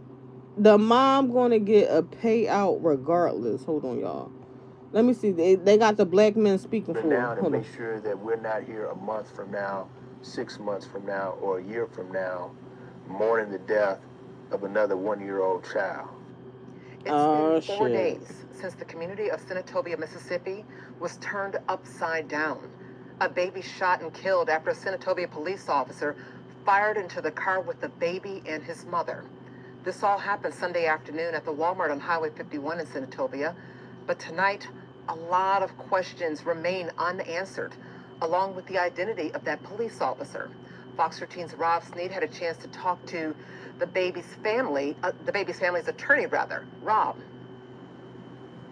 Good evening to you, Darcy. Before we get into that, I just got off the phone with the NBA. Where the fucking baby father at? Where the fucking baby father at? But what's his name? Robert Sneed. Okay, look at him. Look at him. He got his dreads on and everything. He got a brooch. Look at him. Look at this is black excellence. I need to do a fucking what is it called? A fucking a StreamYard for this. Look at this. FBI. And although the name of the officer has been circulating online and a competing media outlet is reporting the officer's name, tonight NBI told me directly that it was not officially, and it has not officially confirmed or released the name of the officer involved. And to us or to any media outlet, again, they have not confirmed or released the name of the officer involved to us or to any media outlet. That is directly from NBI tonight. But what is true, what is factual, is that we did speak with the attorney of that mother tonight, of that 1-year-old child, and tonight they said NBI needs to be more transparent. She's devastated. You know, there are periods where she's sobbing and periods where she's able to manage, but it's been tough for her. 4 days after a Senatobia police officer shot and killed 1-year-old Cohen Wiley during an encounter outside of the Walmart off of Highway 51, his young mother is now planning his funeral. Her attorney says the 20-year-old is grieving the loss of her only child while also facing scrutiny from strangers online. We really shouldn't be in a position to judge the death of this parent grieving. Everyone handles grief in a different way. Everybody do handle grief in a different way. I will never tell this mother how to act. I feel so bad for her. Hey, Fatty, good morning. I feel so bad for this mother. But as she was telling her story, I just had to say that me personally, when the cops pulled their guns out, everybody gonna speak. You gotta realize when you speak and you talk and you do all of this, everybody gonna, it's just human in us to say, wow, what have I done in that situation? That's just natural. It is what it is. It's just natural to be like, damn, if I was in that situation, if that was me, what would I have done? And that's why you have That's why people have juries. That's why you try to plead with people, speak your case, tell people how you felt in that moment, how everything was going. And you would have some people side with you and be like, well, hey, if I was in that situation, I would have done that too. So come on now, stop playing in my motherfucking face. It may hit you the day of, it may hit you at the funeral, it may hit you 6 months from now. Van Turner says the family's focus remains on one thing: getting answers. NBI responded to our request today with a single statement, quote, "Due to this being an open and ongoing investigation, no further comment will be made at this time." Turner says the response falls short and does not reflect the transparency NBI has promised to the public. Exactly. They told that lady, shut the fuck up. They told that girl, shut the fuck up. Because now you up here. I listen, I know that I know these social media people. I know these bloggers, your first blogger, your hated blogger, you're this blogger. You know, you got your, I'm not even gonna say no names because I'm not trying to disrespect people. But they can think they a journalist. They can think they professional. They can think all of this. They think they know the law. Bitch, don't speak to none of them. Why the fuck would you go to fucking YouTube or somebody that have a social media platform and talk to them? No, shut the fuck up, bitch. And what she did was, the people nowadays, they want to go to somebody, like let's just say Tasha K. Damn it, I said I wasn't going to say no names, but I said it. You want to go to Tasha K. You want to go to Nick at Night. You want to go to whoever to tell your motherfucking story on social media. These people want numbers. They want people to come to their shit where, like me personally, I would be like, yo, I understand that you want to get your part out. You want to get your part out. But if I was you, I would be quiet, talk to a professional lawyer, and remain silent. That's what I would want you to do. But they don't want that. No, they want the people in their chat.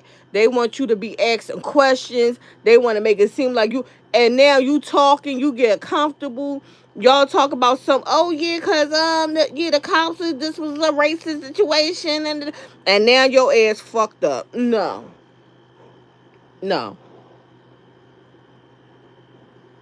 Skinny said I wouldn't have been stealing diapers for my baby. Apparently, Skinny, they said she got the receipt that she brought the Pampers. Apparently. But whatever happened, when she went to Walmart with her and this other person that was driving, some shit went down. Like these people that got, like, you got the whoever have a large platform on YouTube, they want the numbers, they want the engagement and all of that, and they fucking chat, whether it's on YouTube, TikTok, X, whatever. Don't talk to none of them motherfuckers. I don't know about the car was stolen, Mr. Skinny. Nothing about a car stolen. All I know is her and the driver went to Walmart. A call was made that somebody stole diapers. The cops tried to stop the people, the girl or whatever. She kept going. She got in her car and try to flee the scene. But as she get in her car, they hit another car. And the girl said she lifted, the cops had the cops draw out they weapon. The lady, the girl, the mother holded up her son. Like, hey, I got a 1-year-old. And all I know, they still shot in the car. So I mean, I feel so bad for that. Like I could just imagine what the mother going through, everything. This is a sad situation. That little boy, that baby, the cop got to live with it. Whoever shot into that car, killed that little boy, the cop got to deal with that. He has to live through that. That little boy not here no more. And like my reckoning is, this is how I'm thinking in my head. I don't need to talk to Crump. I don't need to talk to these ambulance chasers and all this stuff that's going to try to represent me and get the most money they can get out of me and my situation, where the police department going to have to pay up anyway. The police department going to have to pay up anyway. The public. We are demanding that they release the footage now, the body cam footage, the footage that's been secured from Walmart. That needs to be disclosed. The community needs to be able to see what happened. Turner says the community deserves to know what happened for themselves. The lack of answers has fueled frustration across. To tell the truth, this ain't none of my business. The community don't need to know. Everybody don't need to know. This ain't my business. Stuff like this happens all the time. This is between that family and the police department. That family, what happened to her child? Why all we got it? This ain't my business.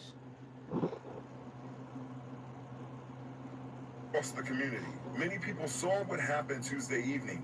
A relatively peaceful gathering outside of Walmart turned chaotic when officers deployed tear gas. The crowd, including members of the media, ran for cover.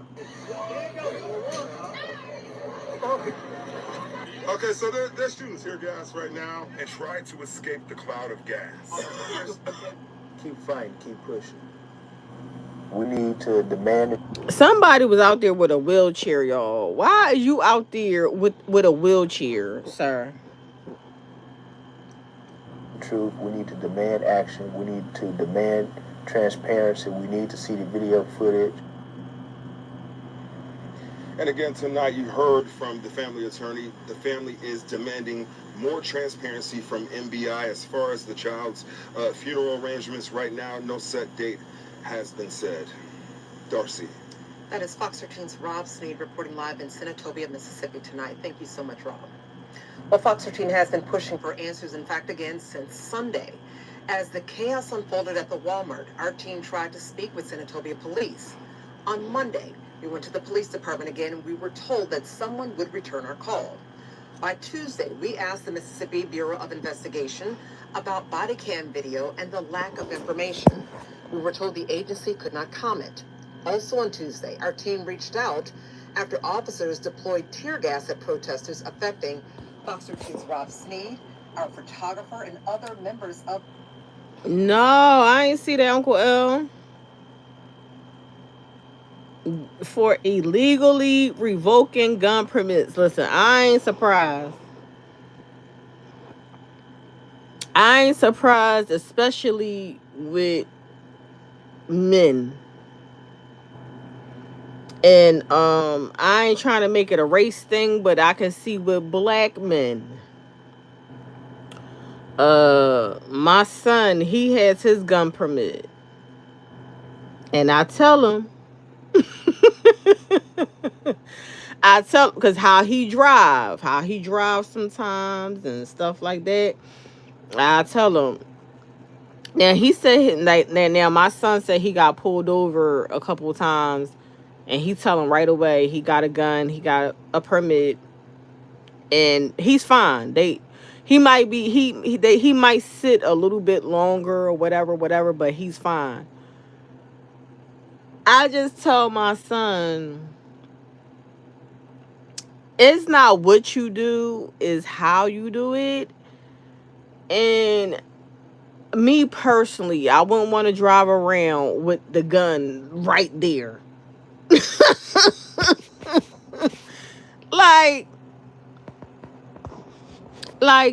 Come on, Zaire, you're doing a bit much. You know what I'm saying? I had worked with my gun. I've been around guys with their guns and stuff like that. And, you know, but I have seen I seen some women, or I seen some people. It is an open carry state. You can have your gun showing. It is an open carry state. Hold up. I just seen something with the Black Panthers again, Uncle L. I just seen something with the Black Panthers again, Uncle L. And it's just like people just trying to, you know, the cops actually just drove off, whatever. Oh, but it's like you're just trying to provoke. Like what? Like my thing is, don't start none, won't be none. This is my thing. Don't start none, won't be none.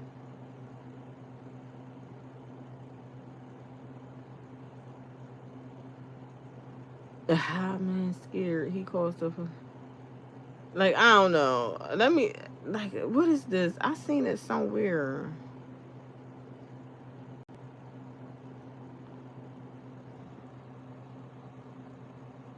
It's just ridiculous. Like me.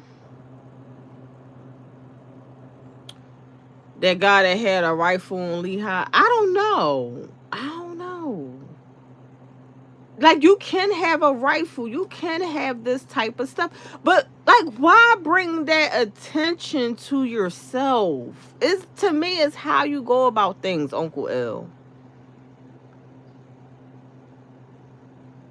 To me, this is how you go about things, how you handle situations. And, you know, I'm not... To me having a firearm, me protecting myself, that's what it's about. It's about safety, a firearm. Like, I'm just trying to go about peacefully. Like, having a gun on me and my gun shown is bringing attention to me. That's just bringing attention. Like, even if I can walk around with my gun or rifle, why do it when it's just going to be attention? Like, no, it's just about safety. It's just about, and you got to know these things. You got to know, if you, like, I was just taught, if I pull out my gun, I'm going, 9 times out of 10, I'm going to shoot you.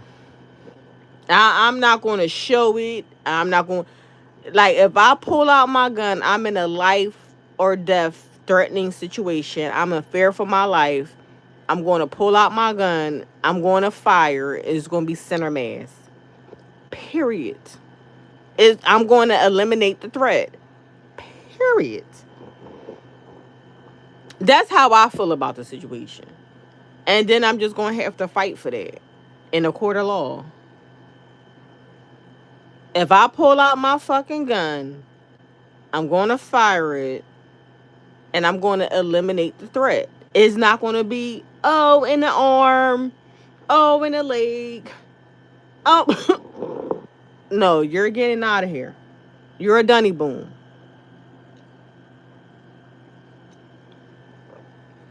And that's years and years of training I had. That's years and years of training I had. And like, that's why sometimes I really don't like to talk about certain cases. I don't like to talk about certain situations.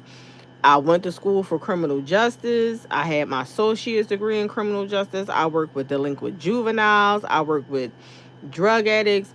I work in mental health. I did security, armed and unarmed. You know what I'm saying? And like, I went to classes where, you know, de-escalation, all types of stuff. I had got pepper sprayed in my motherfucking, to get a job, I had to get pepper sprayed. We did the baton thing, and you hit somebody with a baton, you do all of this. And I'm just saying, yeah, Uncle L.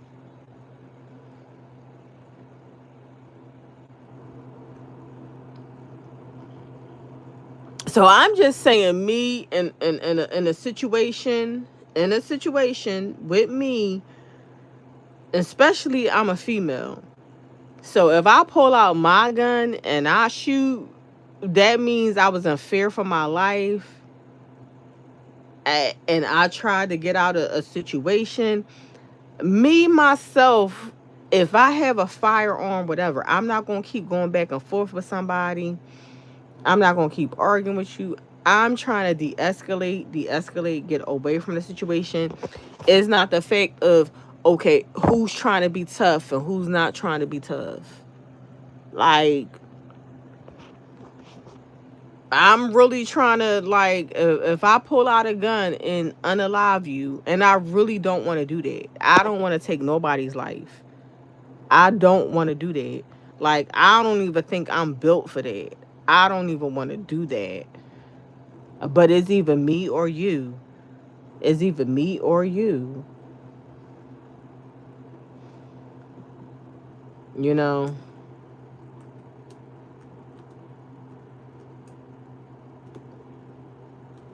It's either, like I said, it's either me or you. And I choose me. Let me see. Vince got a live schedule. Oh, he for 10 o'clock. Oh, I'll be out of here by then. No, I don't.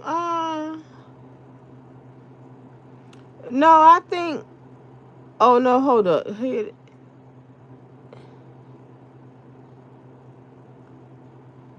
Oh, hold on. Oh, that's old. He got for the 21st. What's today's date, y'all?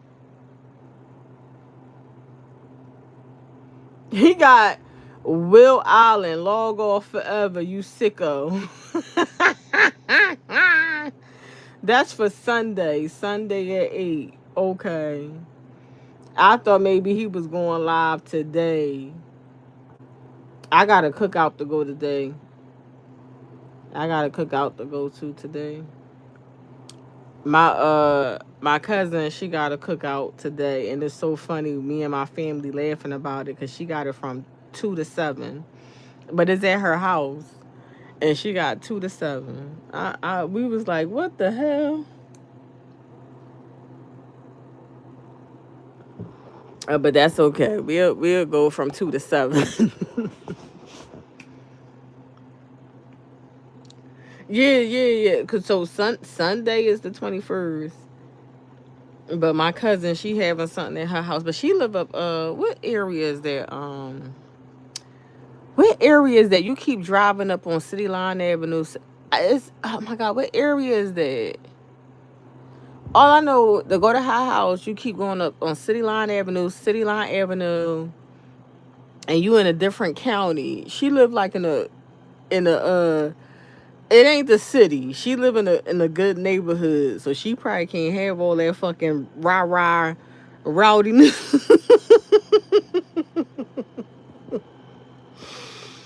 Oh my God, what area is that? All I know is cause when I go to her house, you just keep going up on City Line Avenue,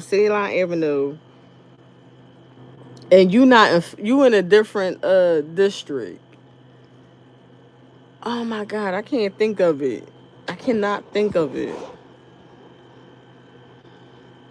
But yeah, she live in a good neighborhood though. And the last time I went to her house, I don't know what happened, but somebody killed the neighbor's dog. No, it's not main line. Like if you keep driving on City Line Avenue, Uncle L. Like it's not main line. I know it if it. Let me see if I can find it on my computer. What district she live in?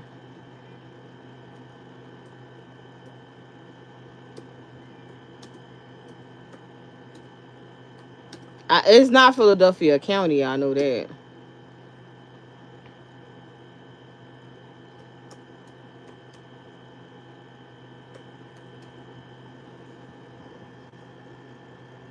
No, it's called something else.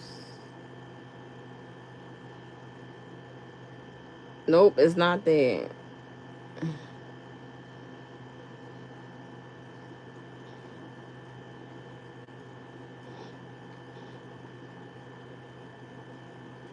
Is it something with a B? Is it Bristol? I woke up late. What did I miss? I catch the play. Hey, Fatty. Now I've been talking about a couple of things.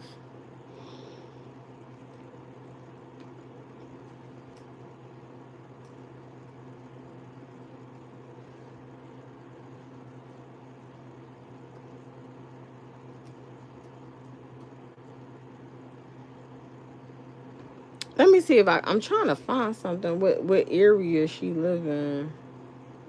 Hold on, y'all. Hold on. Oh, I found it. Yep, it's Bristol. It's Bristol. It's Bristol. Hold on. Yeah, hold on. No, Queen. Hold on, Uncle L. It's Drexel Hill. It's Drexel Hill. She's in Drexel Hill.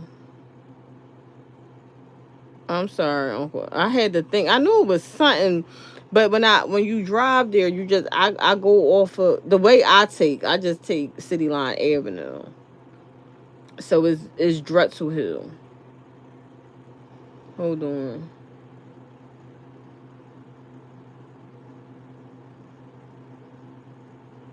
What the hell?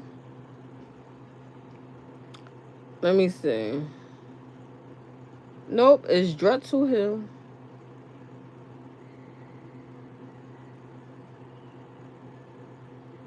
I'm gonna put it in the chat. Put it in the chat.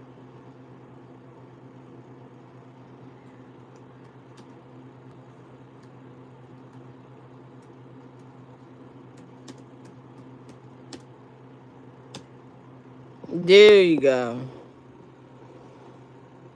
Okay, yep, yep. Uncle L is Drexel Hill. Yep. So, so that's probably why she like, listen, we gonna do 2 to 7 a day.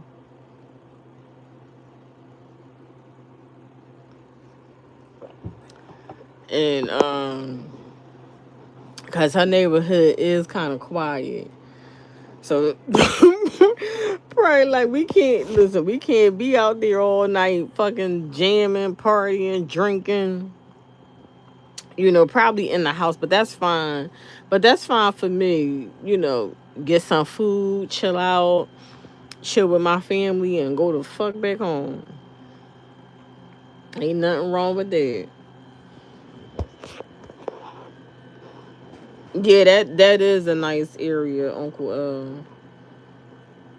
Yeah, where she live at is, and I realized Uncle L it's not that far from 69th Street. Like where she live at is not that far from the 69th Street station.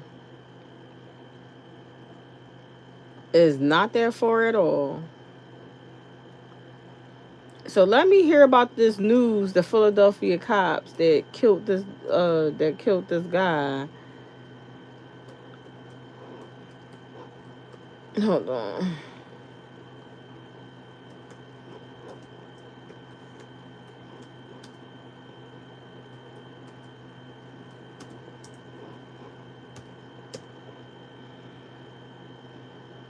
All right, so yep. So how about this? So it was 3 officers shot. So it was 3 police officers shot in Winfield. The suspect is dead. So let me see.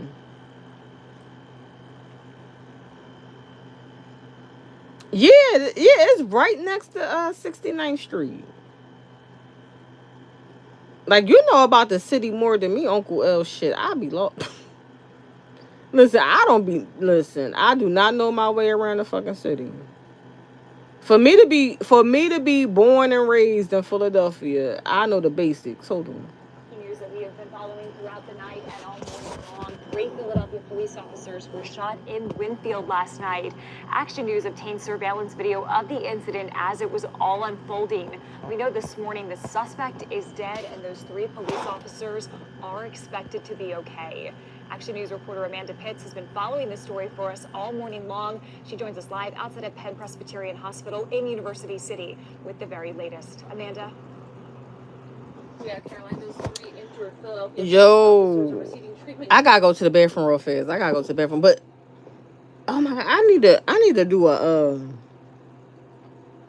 I might just do a live stream tomorrow of just fucking news video footage up from all over reacting to this bullshit. Reacting to this fucking bullshit. You see the guy on a camera, he backing up. He pulled out his gun, backing up. That's crazy. Hold on, y'all.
All right, I'm back.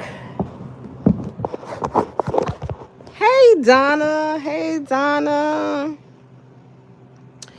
I's back. I think I might start a StreamYard.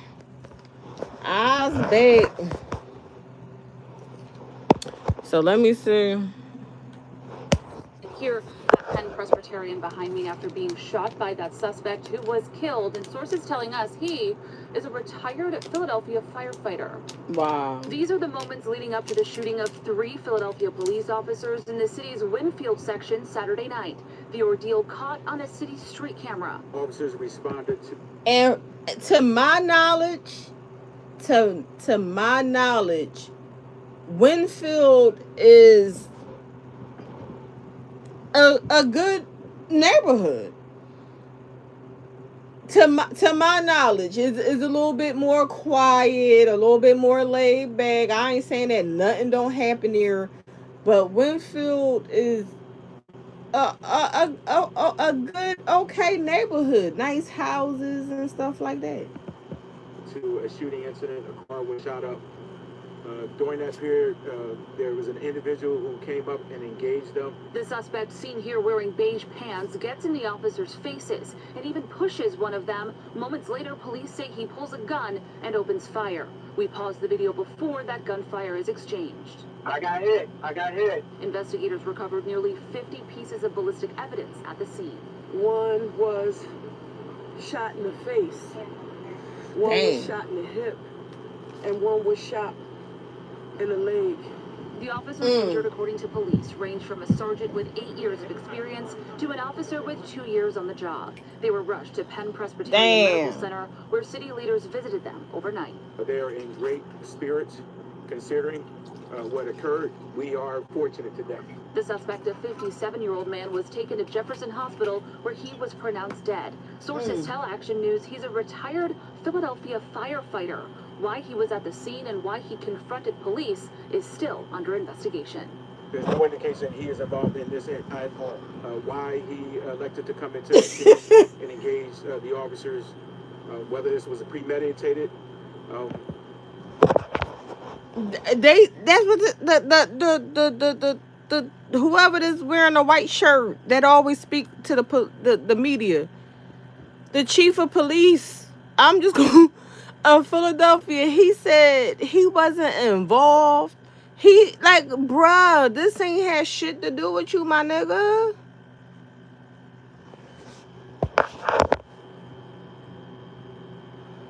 What up, King Stoner? We will walk through that process to see. Now we're told that 4 officers respond. What's so funny is the chief of police told us we will walk through that process to see. Well, the suspect is dead, nigga.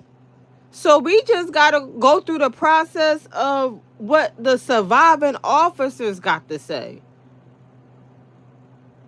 I don't know why we only got the account for. Now on camera, I don't know what happened. I do see on camera him approaching the guys. He doing, and he backing up. He pulling out his shit, and it is what it is.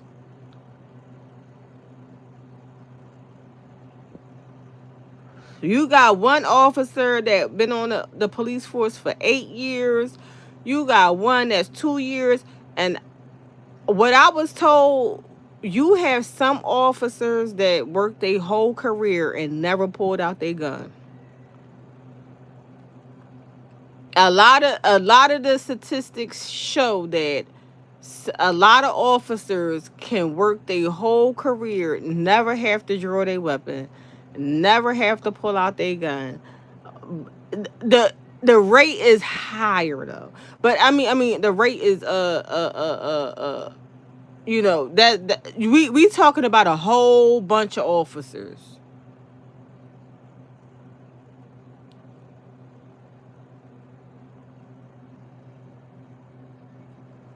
This is ridiculous.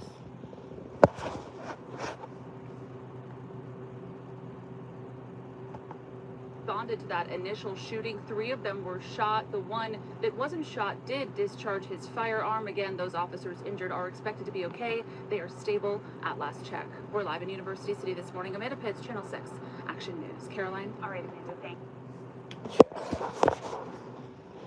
I'm on my last glass of wine. Because it's not even 9 o'clock, 8 o'clock in the morning. I'm lit. It's 7:35 a.m. This is I'm out of pocket, y'all.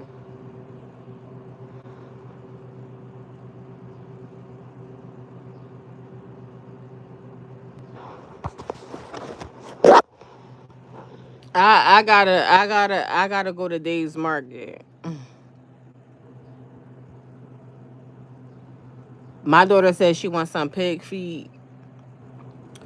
So I'm gonna go to the market and I'ma clean this pig feet. I'ma go to the market, get the pig feet, clean it, do everything I gotta do. I'ma season it real good and all of that. And I think I'm gonna make it today.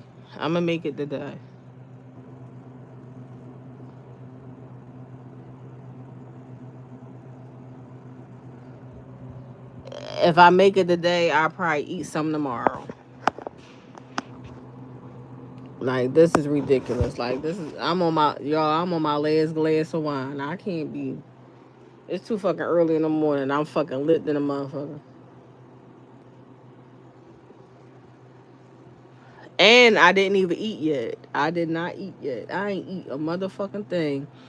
Wake up. Like, this is what I do on my days off. Wake up in the morning, just start drinking. How the fuck? Like, that's me. Wake up, bam, drink. Hold on. Wake up in the... Bam, I'm drinking. But what we doing? Hey, look, I'm like Trina Davis. What we doing? What we doing? Bam, what? Get the wine, whatever. And I'm going live tomorrow. Shout out to Happy Father's Day to the fathers. Happy Father's Day.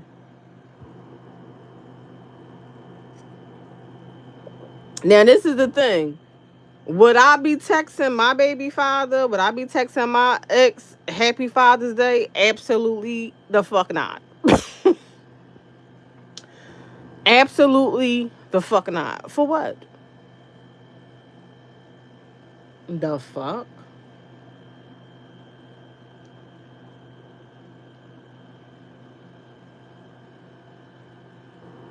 Absolutely the fuck not. It's a fucking holiday. The fuck? Hey, Cooking with Foxy. Good morning. Are you cooking for Father's Day? Cooking for Foxy?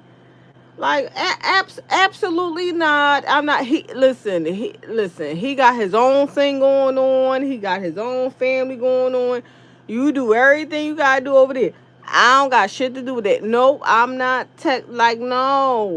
no. I strictly only communicate with my ex when it got to do with my son. We're not in no beef. We're not fighting. We're good. We just not on it. Like, nah.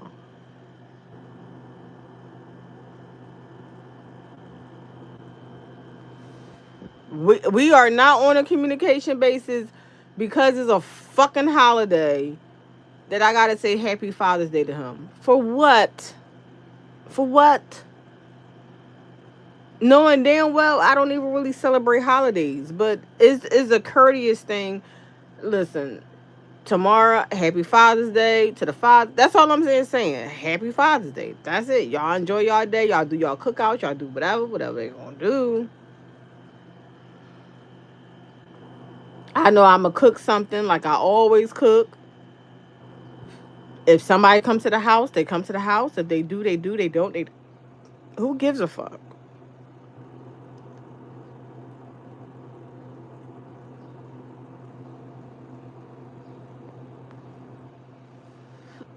Absolutely not. Knowing damn well I ain't going to make a social media post. None of that. I ain't doing it. Because, listen, I don't play them type of games on social media. I don't play them type of games on social media. Like all this stuff about family, talking shit about each other on social media and all that stuff. Like, why are we doing it? No, I'm not talking shit on social media. Like, when we can meet up. Why would I put up a post talking shit about somebody?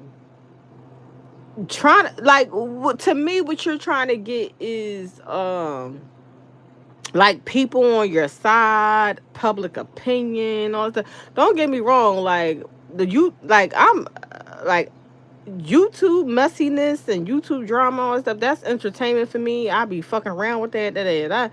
But like, imagine me talking shit about my cousin or going to Facebook for what? Going to social media for what? When I can talk to you personally, we can have some, or we can meet up personally. That ain't gonna happen. That's not gonna happen with me.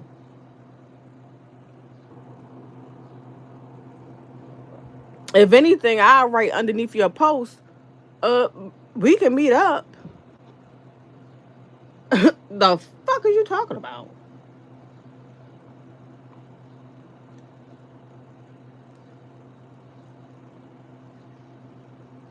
Ain't no way I'm going to social media making a long post saying this, saying that, because what it is that really why people do that is because people hold up a certain image. People want to make it seem like they this way and they're not. you might seem like you're the bad person or the bad guy in the situation when you know the truth. Like, look at the Papoose and Remy Ma situation. Look at the Papoose and Remy Ma situation. Like, I never really came at Remy Ma too much. Whatever. First of all, is they marriage, is they stuff. But what it was is that everybody seen, like, Tasha K broke the news first. Tasha K broke that news first. Remy Ma with Easy the Block Captain. You know, somebody seen him at a restaurant, gave it to Tasha K. Tasha K broke the news. Everybody like, what's going on with Remy? Pat pulled her down. They had the black love going on. They had this going on. That. And I'm like, it got to be more to the story. It got to be more to the story. And now, Remy Ma looking like the good person in the situation. Papoose looking bad. Excuse me.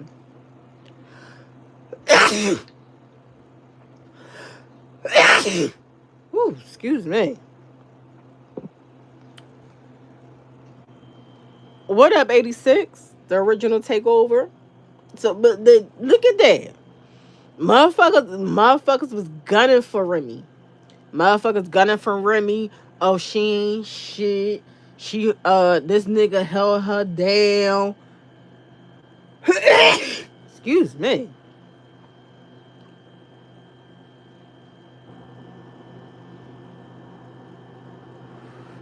And now you got Clarissa. Now Clarissa looking crazy. Like, either way, the woman gonna look bad in the situation.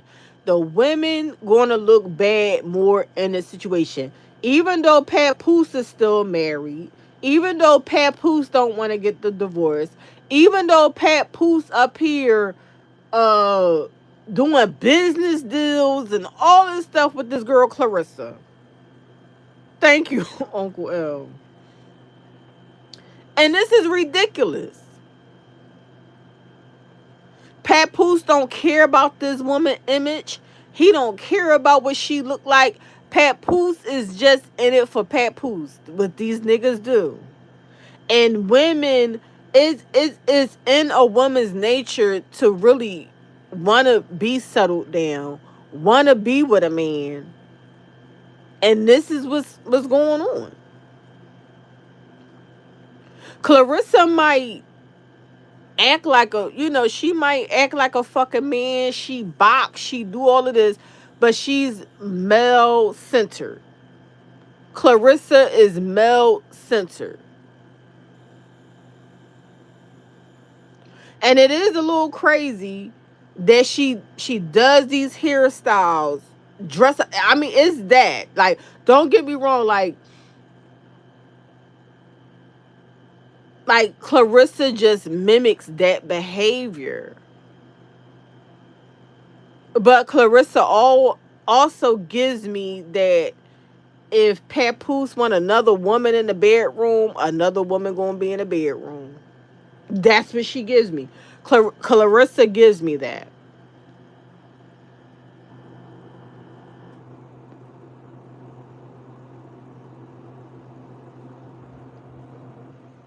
And it's just crazy. It's just crazy. But Papoose is looking crazy. Papoose is a user. He's looking crazy. He knows women and their vulnerability stage. He know their weak spot. And he fucking goes for it. And what he can benefit. Just like he benefited off of Remy. Just like he's benefiting off of Clarissa Shields. It's Papoose. Papoose is the motherfucking problem. And then you had Remy. You gotta, when you have a man and he's not living up to that potential, of course you're gonna make it seem like, and just like Remy said, I had this push gift. She wanted to tell everybody she had a push gift. A push gift for what?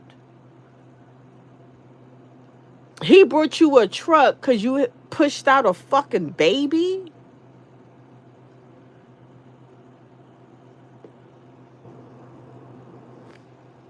And then I'm just hearing about this. What is this stuff called? With women not having a baby shower, but it's like a moon something. Like with instead of you having a baby shower, it's called a moon celebration. Hold on, let me see. It's time when pregnant women go on a vacation with their man or the baby father.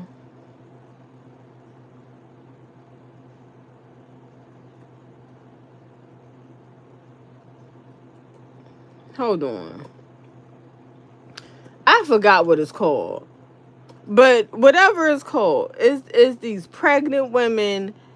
Instead of them having a baby shower, instead of them having baby moon, thank you. What I said, what the fuck is that? I said, what the hell is this? It's thank you. Hold on, let me type it in, cause I when I heard about this the other day when my daughter was telling me about somebody that's having a baby. Her cousin having a baby, and she was like, she's not having a baby shower or whatever like that, all that. She's just having like a baby moon. I said, a baby moon? I said, what the fuck is that? Look, so I'm gonna type it in. What is, and it came up, what is a baby moon? Because that's what I looked. I said, what the fuck is a baby moon? And R&B, how you know about this? Baby moon, which is a celebration vacation taken by expected parents before the baby. How the fuck do you know? I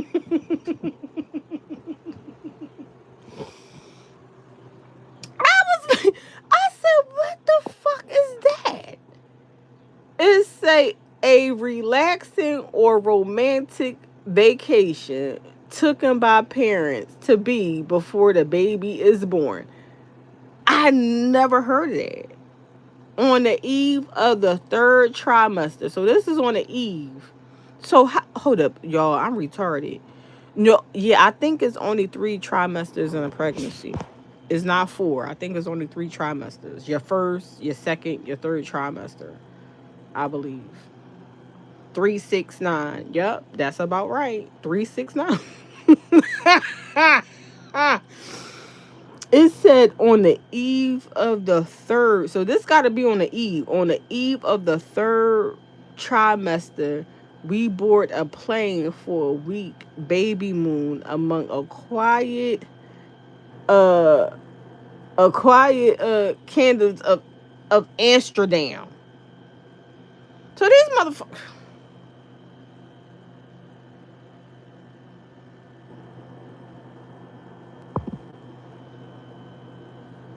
Uncle L, I never heard of it either. When my daughter told me this, I said, what the fuck is this? I never heard of a fucking baby moon. And then they got this. So this is also what I heard. So I heard, wow.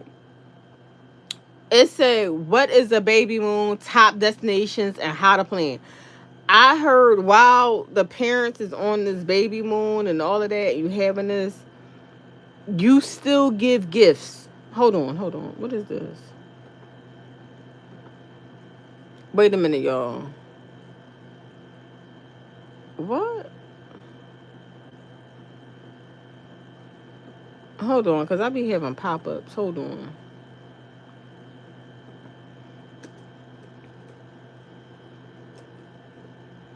Damn it, what I was about to do is, this is what it say. It say, this the Poconos. Now I wouldn't mind this.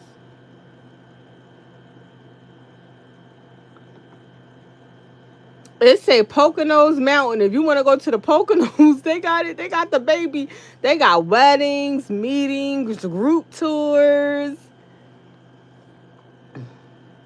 Hold up. Let me type in baby moon vacation. Hold on. Let me type in baby moon vacation. Yo, I should do a reaction, y'all. I need to do a reaction to them shows.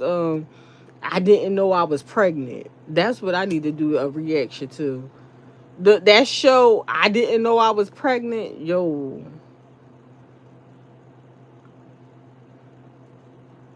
you can go anywhere you want to, y'all. Hey, listen. Hey, listen. I'ma keep it a bean. These young black parents that's living in poverty and all that type of stuff. Yeah, talk about some. You better prepare for this motherfucking baby. Y'all talk about something. Y'all going on vacation. Are we going to Mexico, y'all? I ain't having no baby. No one. What the fuck? Knowing damn well you need shit. Cause I know I had my kids young. What the fuck I look like? Going on fucking vacation, talk about some fucking baby moon. And I'm on fucking public fucking assistance out this bitch. You're like, what the fuck?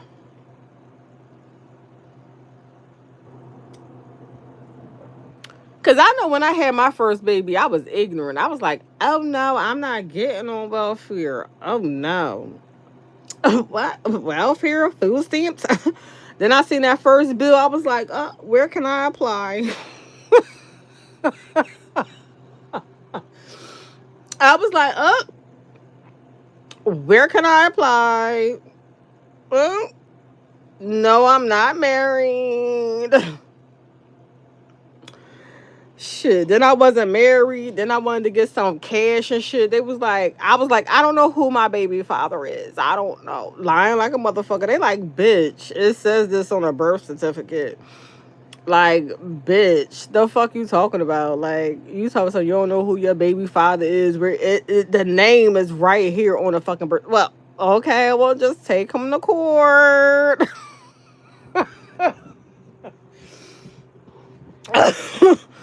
Oh, take him to court. The fuck? Ignorant than a motherfucker. Absolutely not. Hey, listen, I was on some bougie shit like welfare, food stamps, Section 8, housing authority. No, absolutely not. Shit, I seen them motherfucking first bill at the motherfucking hospital I had with the ultrasound. I said, oh, where do I sign up at?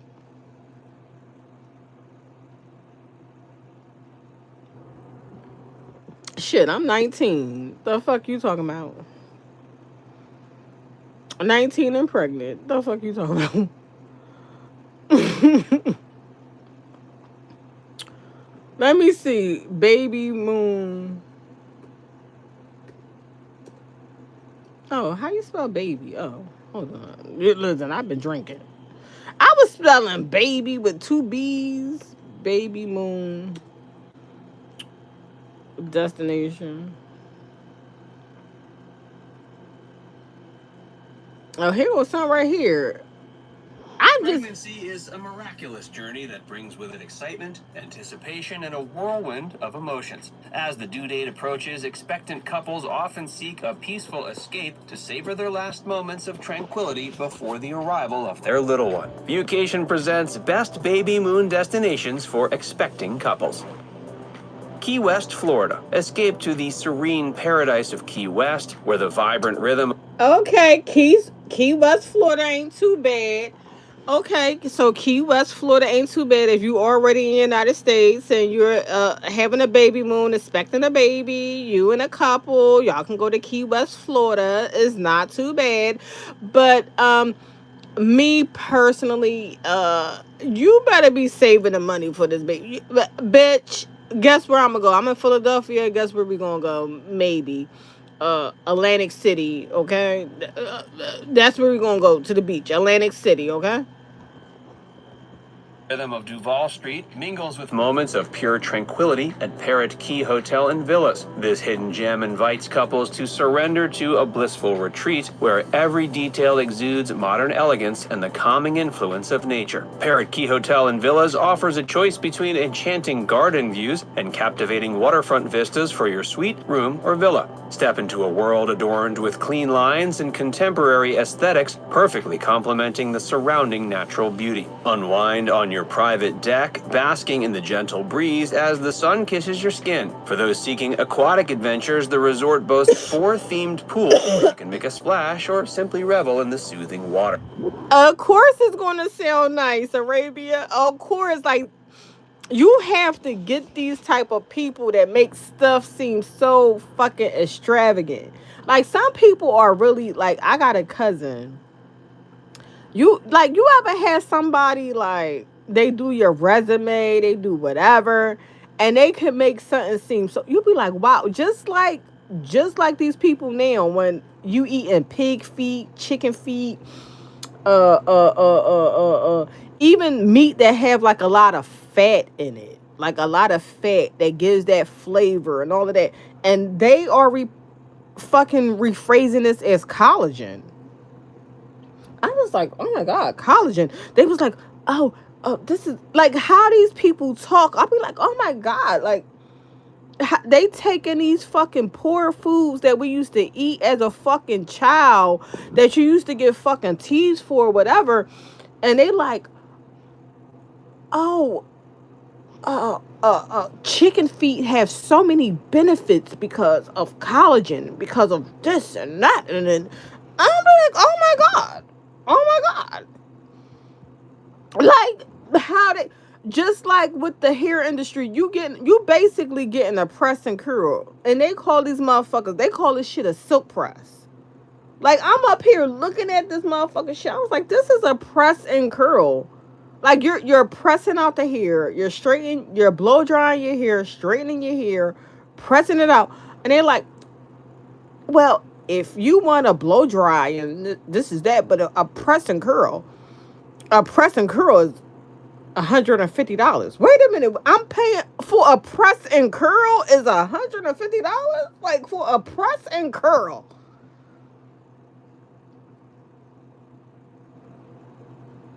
Like, you like, they fucking reword things. Like, what are we doing here?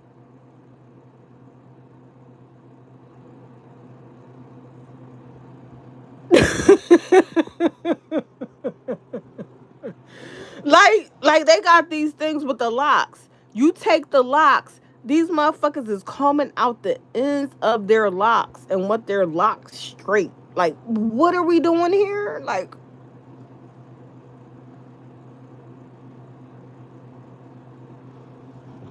oh goodness.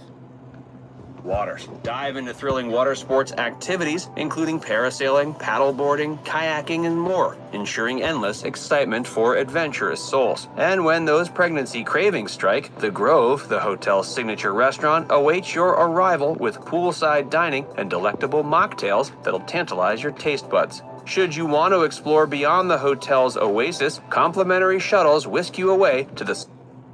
Child, the hotel gotta do that, period. Tell them, and if you have any cravings, the hotel situate you for mocktails. Bitch, you gotta get mocktails any fucking way. They provide mocktails any fucking way. The hotel does this anyway, but they gonna make it seem. I can't. To the sun-drenched shores of Smathers Beach, a mere 2 miles away. Alternatively, venture downtown to uncover the treasures of Key West, where the Ernest Hemingway House and Mallory Square beckon.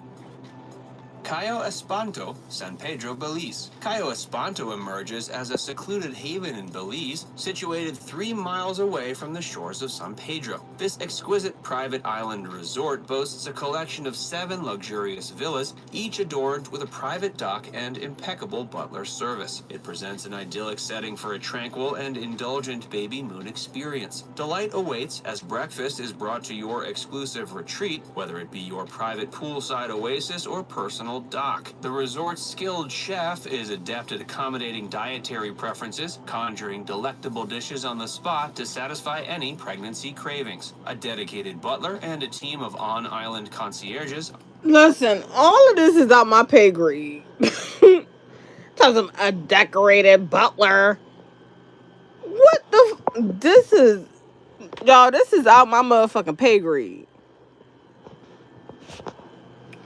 So what it was is some rich white motherfuckers came up with a baby moon, and black people want to mimic this shit. That's having like anybody. Like you don't have to be black, but if you living in poverty and about to have a fucking baby, you better stay the fuck home and enjoy you and your fucking baby father before y'all had this fucking kid. Because you can have all of this luxury, all of this right here going on. When you have that baby, that's not going to stop you from having postpartum depression. It might, to me, this might make you have postpartum depression even more. Doing all of this before your baby is expected do not mean that you're not going to have postpartum depression. Does not mean that you're going to have sleepless nights. It don't mean none of this. None of this. It's just a way for these motherfuckers to make it feel like they some type of special, like, so how about this? The women that's pregnant and you up here you having photo shoots, you carving out you putting cement on your motherfucking stomach, you having baby showers. All of this is not going to stop you from having postpartum depression or anything like that. Like with my daughter, I did have postpartum depression like the first fucking week. Like I literally had postpartum depression. I mean, I got over it, but that's what I had. Like I was looking at my daughter, I would just start crying. And first of all, I wanted to breastfeed. It just wasn't working out for me. The doctors was literally pressuring me to breastfeed. They was just saying breastfeed, breastfeed, breastfeed, breastfeed. It just wasn't working out for me. The doctors, they coming in there, they trying to coach me to breastfeed. I mean, the nurse up there fucking up here grabbing my titty, touching my titty, the breastfeed. It just wasn't working out for me. It just wasn't working out for me. Where my mom had to say, Lonnie, if you don't want to breastfeed, if it's not working out for you, whatever, don't fucking breastfeed. Fuck these doctors. Fuck these people. And my mom had to step in. My mom had to like literally step in and tell these doctors, like, y'all not going to pressure my daughter to do something that she's not capable or whatever to do at this time. Like,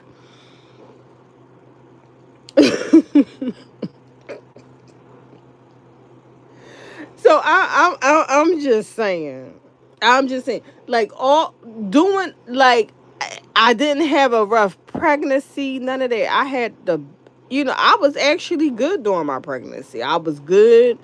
I was working. I was happy. John wasn't a problem. I didn't have no stress, no nothing during my pregnancy, none of that.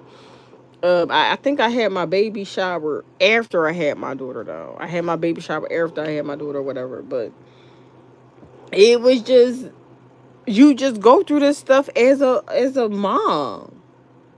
And each pregnancy is different. Like I have 3 kids. So imagine people that got 5, 6 kids, whatever. Each pregnancy is different. By you having a baby moon destination and all this type of stuff, that don't mean that after you have this baby, everything's gonna be. Listen. I don't know. This is my advice. If you can afford it, do it. If you can't, stay your ass home. The fuck are you talking about? Are at your service, ensuring every aspect of your stay is tailored to your desires.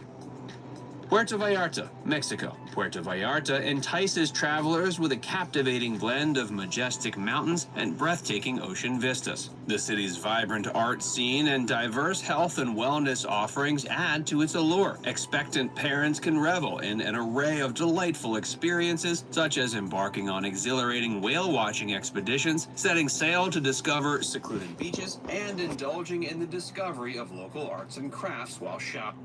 No, me personally, as a pregnant woman, I'm not trying to go on some excursion of watching whales and all this bullshit, because my mind goes 10 miles per hour.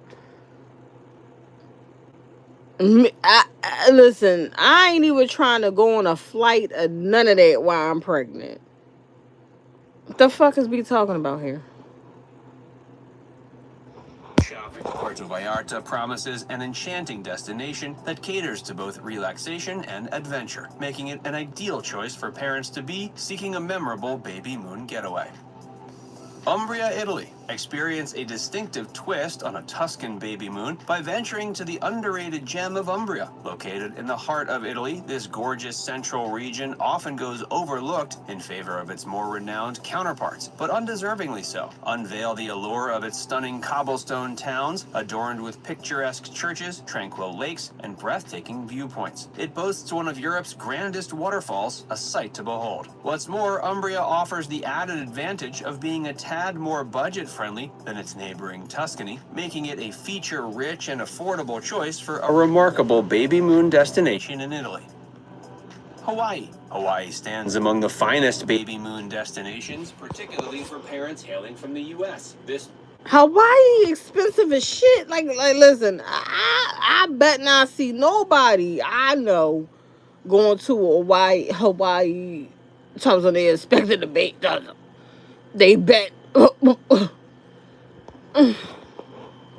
This magnificent island paradise captivates with its awe-inspiring cliffs, majestic mountains, lush jungles, and a diverse array of incredible wildlife. While you might not be riding the renowned Hawaiian waves, it does offer an idyllic setting for leisurely people-watching and remarkable wildlife encounters. Prepare to be enthralled by the graceful dance of dolphins and the majestic presence of humpback whales. Keep a keen eye out for the enchanting sight of sea turtles gracefully navigating the waters and the mesmerizing glide of manta rays. Hawaii promises an unforgettable baby moon experience immersed in nature's wonders. Tucson, Arizona. Tucson emerges as yet another tempting baby moon destination, offering a unique blend of Tucson, Arizona. Okay, but Arabia, you are absolutely right. But you know, whatever these rich white people pick up, black people want to follow. Just like this fucking baby reveal type shit. Just like the fucking baby reveal type shit. Like, what the fuck? And then, what I was learning, this is what I was learning. A baby reveal, baby shower, whatever, you always got to bring gifts. So I was like, when I was talking to my cousin and them and stuff, I was like, wait a minute. I said, because I'm just being ignorant. I said, I'm being ignorant. I said, I thought the baby reveal was just for the baby reveal. She was like, yeah, but you still got to give gifts. It just got to be like neutral gender, whatever, gifts. And then, so I'm just saying, so wait a minute. So if somebody have a baby reveal, I'm giving gifts. And then somebody have a baby shower, so you know what the sex is and all that. I gotta give gifts again. I was like, absolutely not. Absolutely not. So hold on, y'all. Of natural beauty, cultural richness, and relaxation. Situated among the stunning Sonoran Desert, this vibrant city provides a serene and rejuvenating atmosphere for expectant parents. Tucson's warm climate and clear blue skies make it an ideal location for leisurely walks, exploring picturesque desert trails, and enjoying outdoor activities like gentle hikes or scenic drives through Saguaro National Park. Culturally, Tucson boasts a rich heritage and thriving art scene. Visit the historic Mission San Xavier del Bac, a beautifully preserved Spanish colonial mission, or immerse yourself in the city's vibrant art galleries and museums, such as the Tucson Museum of Art and Tucson Botanical Gardens. When it comes to indulging in culinary delights, Tucson offers a tantalizing array of flavors. From traditional Sonoran cuisine to modern fusion dishes, the city's diverse culinary scene is sure to satisfy any pregnancy cravings. Don't miss the chance to sample delicious Mexican street food at the iconic Mercado San Agustin or explore the vibrant food scene in downtown Tucson. For moments of relaxation and pampering, Tucson is home to numerous luxurious resorts and spas where expectant parents can indulge in soothing treatments and enjoy tranquil poolside retreats. Paris, France. Paris is an exceptional baby moon destination for numerous reasons. The city's timeless charm and romantic ambiance create an ideal setting for expectant parents to create lasting memories before the arrival of their little one. Paris offers a wealth of experiences, from strolling hand in hand along the Seine River to exploring the delightful streets lined with charming cafes and boutiques. The city's rich cultural heritage, showcased through iconic landmarks like the Eiffel Tower, Louvre Museum, and Notre Dame Cathedral, provides a backdrop for cultural immersion and artistic appreciation. Indulge in delectable cuisine at world-class restaurants, savoring exquisite flavors and culinary delights. Paris also has gorgeous parks and gardens, like the Luxembourg Gardens, where parents-to-be can find moments of tranquility amidst nature's beauty. Coastal Mississippi. Dubbed the Secret Coast, this hidden gem unveils a plethora of romantic experiences. Couples embarking. Okay, we got coastal Mississippi like that. Now, this can be reasonable. Coastal Mississippi. This can be reasonable. Like, I just say, if I was a expectant mother and I want to do a baby moon, I would make my destination somewhere where it's quiet. Me and my partner go somewhere, we enjoy each other, have a lot of sex or whatever, and wait to have our child. I'm not going to go across this place and that place and that place, whatever. But from what I'm hearing, even if the couple has a baby moon, they can still have a registry and everything, and the people still want gifts. Okay. Embarking on this journey can relish a breathtaking sunset cruise, eagerly spotting playful dolphins frolicking in the sparkling waters. Alternatively, you can take leisurely strolls along the captivating 26-mile stretch of pristine beach, which proudly claims the title of the nation's longest man-made beach. To further enhance the romantic ambiance, couples have the option to reserve a cozy fire pit on the beach, cuddling up while indulging in delicious s'mores. For a touch of luxury, opt for a bespoke picnic experience on the sandy shores, curated by the esteemed Coastal Picnic & Co. For a cultural immersion, the towns of Ocean Springs and Bay St. Louis offer charming and artsy downtown areas, seamlessly blending with the majestic ancient live oak trees. Wander hand in hand through the streets, exploring delightful boutiques, art galleries, and quaint cafes. The Secret Coast invites couples to bask in a haven of romantic escapades, from enchanting sunset cruises and serene beach strolls to beachside bonfires and indulgent picnics. Now it's time to hear from you. Would you consider any of these places for your baby moon destinations? Let us know in the comments section below. Pregnancy is a Hell no. I'ma just stay local and enjoy the fuck what I got now before I had this fucking baby. And then when I had a baby, I'm gonna try my best to have that motherfucking baby on a fucking time schedule. Like when that baby think, the baby would think they gonna fucking sleep all fucking day and then be up all night. No, we gonna interrupt your sleep, baby. Nope, no, motherfucker. If I can't sleep, you can't sleep. I'm gonna pick you up. I'm gonna wake you up. I'm gonna mess with your back. The baby gonna be like,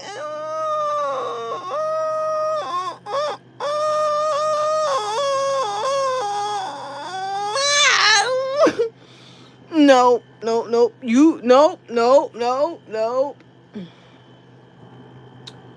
Baby, nope, baby, you gonna be on my schedule. The fuck you talking about? I'm waking your ass up.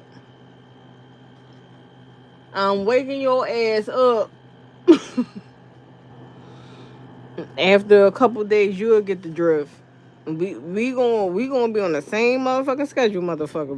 We have to work together. You and I gotta work together. You gonna be like, oh, like you gotta wake up. Now I don't give a. Hey, listen, you listen, them babies, you better get a, what's them things you put the baby on your back and all of that while you cooking, cleaning, doing all that. You better put that motherfucking baby on your back or whatever, just like them fucking Africans, and do everything. Nah.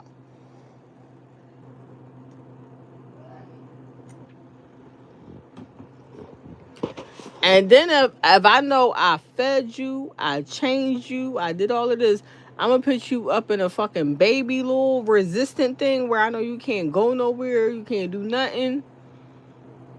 I'm going to put it on fucking Miss Rachel. I'm going to put it on Sesame Street. I'm going to put it on something. And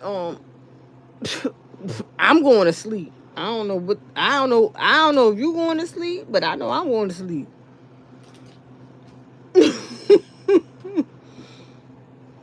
The fuck we talking about? You I'm gonna go to sleep on your motherfucking ass. Oh goodness.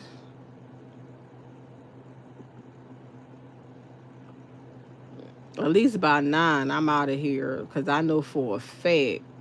Let me see Carmelo Anthony's supporters meltdown. Let me see. I'm gonna do a reaction to Officer Tatum. So hold on. Grab him by the hoodie, put him in a headlock, try to jump him and stomp him out, and that white boy unintentionally stabs him, or he falls onto the white boy's knife, which is what we believe happened. A few moments later. Let's go 911. What is the location of the emergency? Hi, we're at Kuykendall Stadium. My friend just got stabbed. Okay, do you know who stabbed him? We have no clue. He was sitting in our car, but you need to send an ambulance right now. They're on the way, okay? Give me a description of the person that's... So wait a minute. I'm doing Carmelo Anthony supporters meltdown after footage proves they were wrong. So how about this?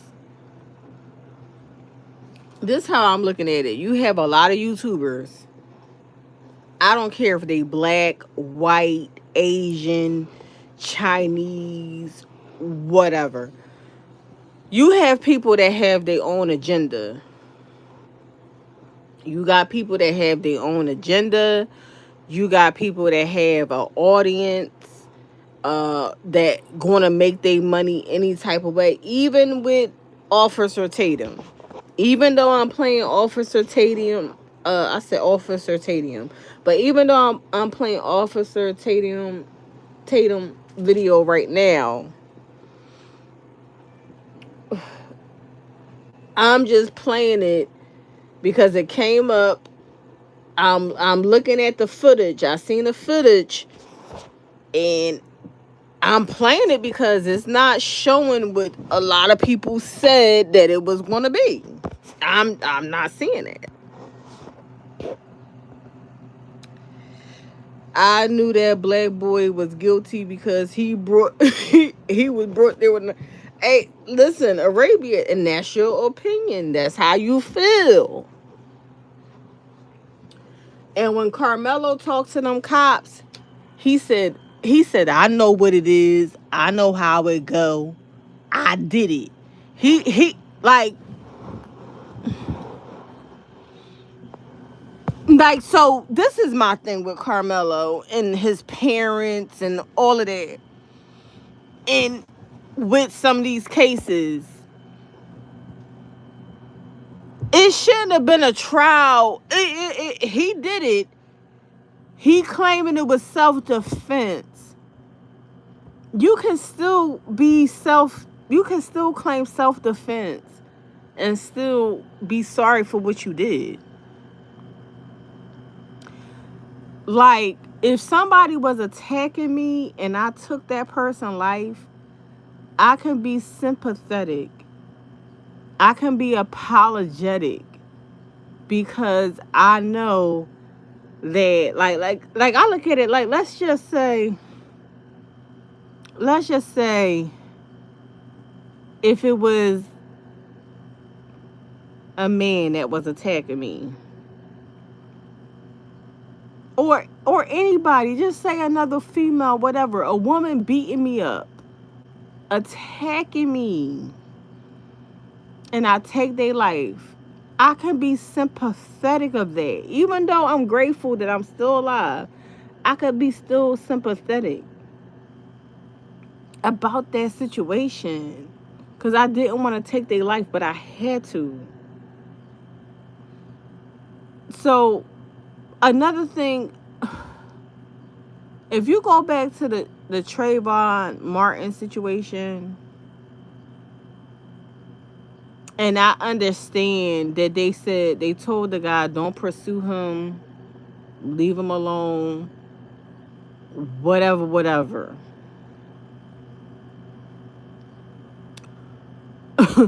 Trayvon Martin was beating that motherfucking guy ass.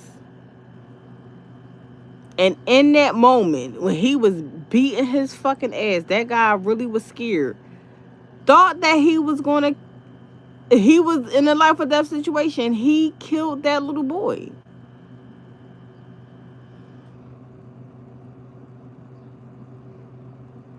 It's horrible. It's just horrible.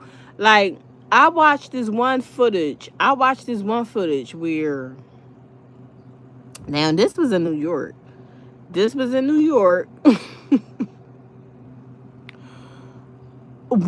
was like a foreigner.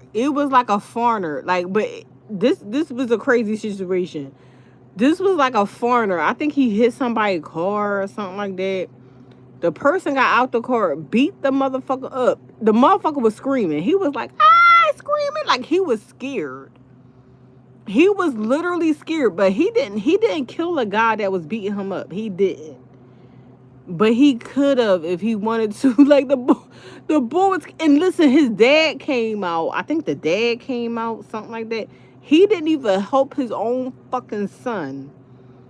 Like, this guy literally, it was like some, I don't know what they were, y'all. I don't know if they was Pakistani. I don't know what the fuck these niggas was. All I know was the fucking, if somebody hit your, I understand you upset if somebody hit your car. But if somebody hit your car, the right thing to do is to get out, y'all exchange insurances, you can call the cops, whatever. This motherfucker just got out the car, just started beating the fuck out this nigga. Like, he was beating him up.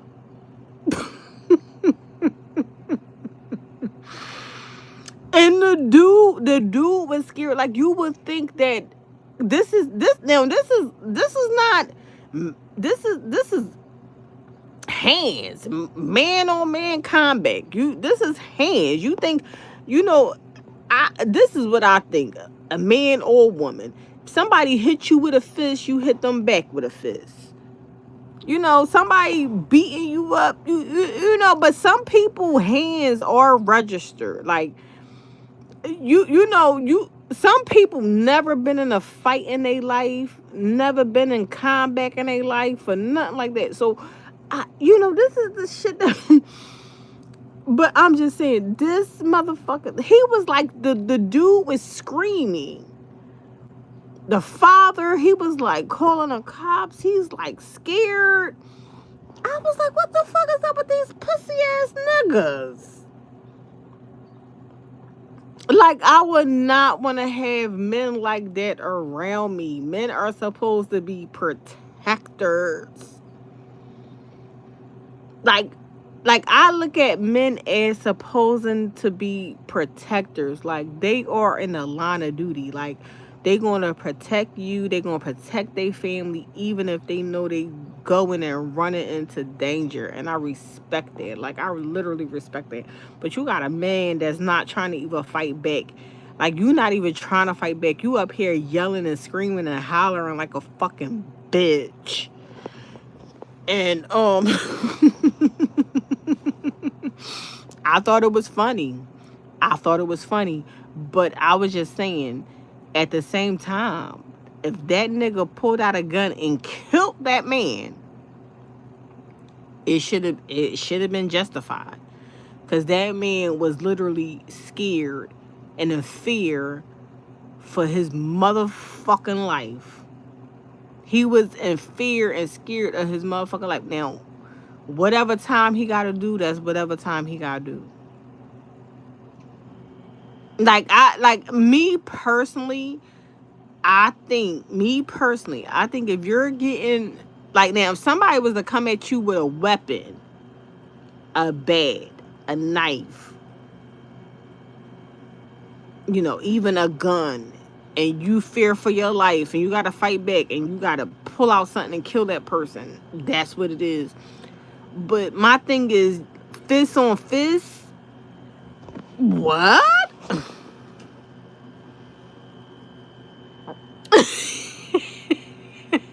Arabia, that's what it was. He was scared. He was not fighting back. He was scared. But you have them type of situations.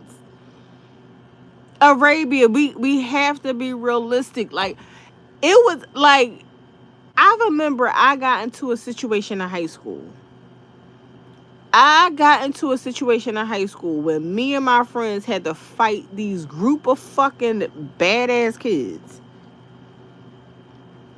We was leaving high school. I went to William Penn, and I forgot the school. It was a school not that far from William Penn, but it was a school for alternative bad kids.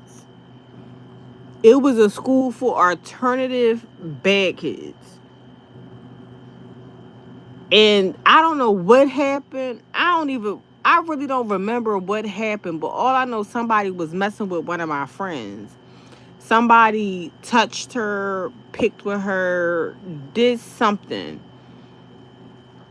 And my friend was like, who the fuck did that? Like, she went off. She was like, who the fuck did that? Who the fuck did? And we was off of Broad and Gerard or Broad and Cecil B. Moore. I think it was Broad and Gerard. I really don't recall. But my friend went off, and I hang with this girl all the time. We go to school together. We hang together. You know, we go to each other's house. So, I had her back. I'm like, I wasn't really saying much because I really didn't know what was going on. So, I was just kind of silent. I didn't know what was going on. And, all I know, somebody pulled somebody here, because we were surrounded by all these people. Somebody pulled somebody here. And we just started fighting. I was like, fuck that. Book bags on, everything. We up here fighting down in the fucking train station. Fighting, literally. And one of the girls that we was with, she ran off. She was scared, whatever. But she came back to us. She was like, I never been in a fight in my life. I was scared. Because the whole time we was like, yo, well, where the fuck was whatchamacallit at? I even forgot the girl name. I forgot her fucking name. We was like, well, where the fuck was such and such at? Like, I was kind of mad that she didn't help. But at the same time, I was like, well, if you never been in a fight before, you didn't know. She was probably, what is called fight or flight. She was on fight or flight mode. And she flighted.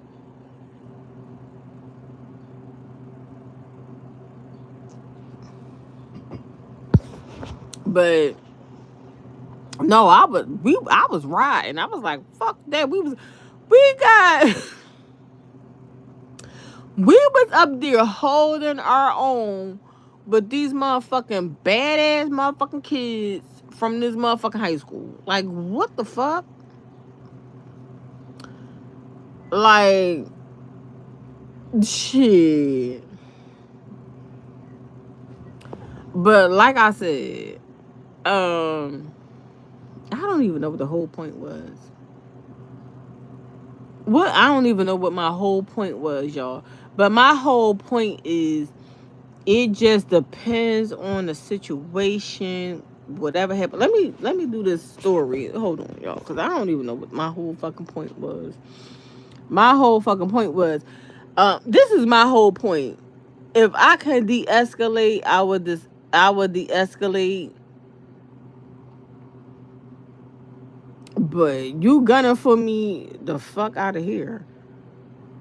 But depending on your defense, you can get off or not get off. You have to articulate your point. You got to make the jury for whatever. You got to have a good lawyer. Period. Stabbed him. He was wearing a gray essential hoodie. He was black. He's standing there. Hold on. Let me do it from the beginning. Grab him by the hoodie, put him in a headlock, try to jump him and stomp him out. So this is what Dr. Umar Johnson saying. They grabbed him by a hoodie, took him, tried to stomp him out, doing all of this. And Dr. Umar Johnson, you a piece of shit. Because that was not the case. You're trying to get your audience to be emotionally involved and do this, and that's pure evil, y'all. To me, this is pure evil. Grab him by the hoodie, put him in a headlock, try to jump him and stomp him out, and that white boy unintentionally stabs him, or he falls onto the white boy's knife, which is what we believe happened. A few moments later. Frisco 911, what is the location of the emergency?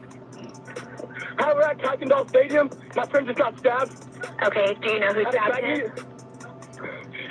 We have no clue. He was sitting in our tent, but you need to send an ambulance right now. They're on the way, okay? Give me a description of the person that stabbed him. He was wearing a gray essential hoodie.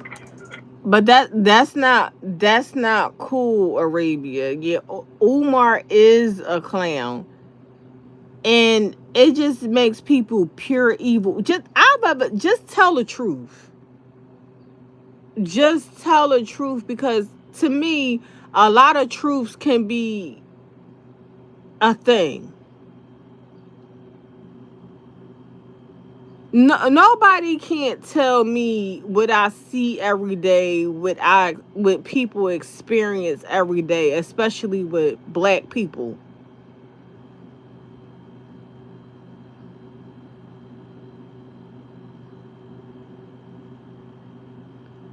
Especially, I think black men have it the hardest.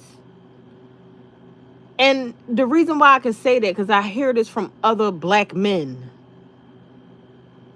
I'm not saying that black men or black people experience racial racism every day and all of that, depending on where you at. No. I will not say that. But I just got to have a fair balance. And I do believe that society and some people do fear black men, especially a tall, dark-skinned black man.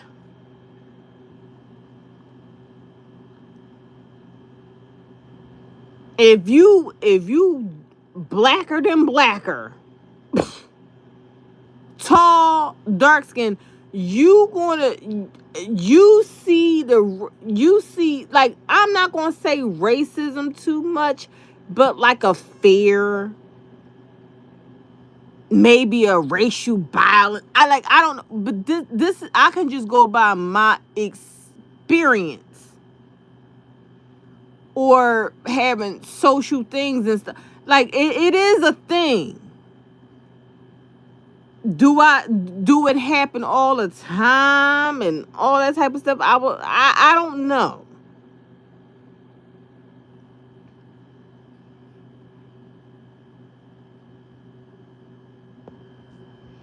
Dr. Umar doesn't understand that we got a lot of Dr. You could running around. Yeah. He was black. He's standing there on the side right now. What the hell were you thinking when you chose to take this case to trial? In this case, you have the killer admitting, I'm the killer. You have the killer admitting, I was not justified because I met undeadly force. Go to TatumStore.com, TatumStore.com, TatumStore.com. Go get you some merch. We got some 250 merch too. Y'all go there and check it out. And this is in honor of the baseball players and everybody that want to stand up for what's right biblically. And that we did these two hats. Shout out to John Root, because the black hat is the one he came up with. So if you support that and you when you want to go get one of those Genesis hats, just put. And all this grifting shit that Officer Tatum do at the same time. All this Christian bullshit. All this Christian bullshit that Officer Tatum want to do. Like, I got a balance here. I mean, I do. Officer Tatum is hilarious, stuff like that. Like, he not, like, I feel what Officer Tatum be saying a little bit, but all of this Christian Batum type bullshit, like, everything the Christians did was so fucking perfect and all, like, get your ass out of here. I'm a Christian first. I'm a Christian first. And I bet you the black slaves felt that when they was escaping slavery, when they said, I'm a Mason. I'm a Mason. We gonna pit. I'm a Mason first.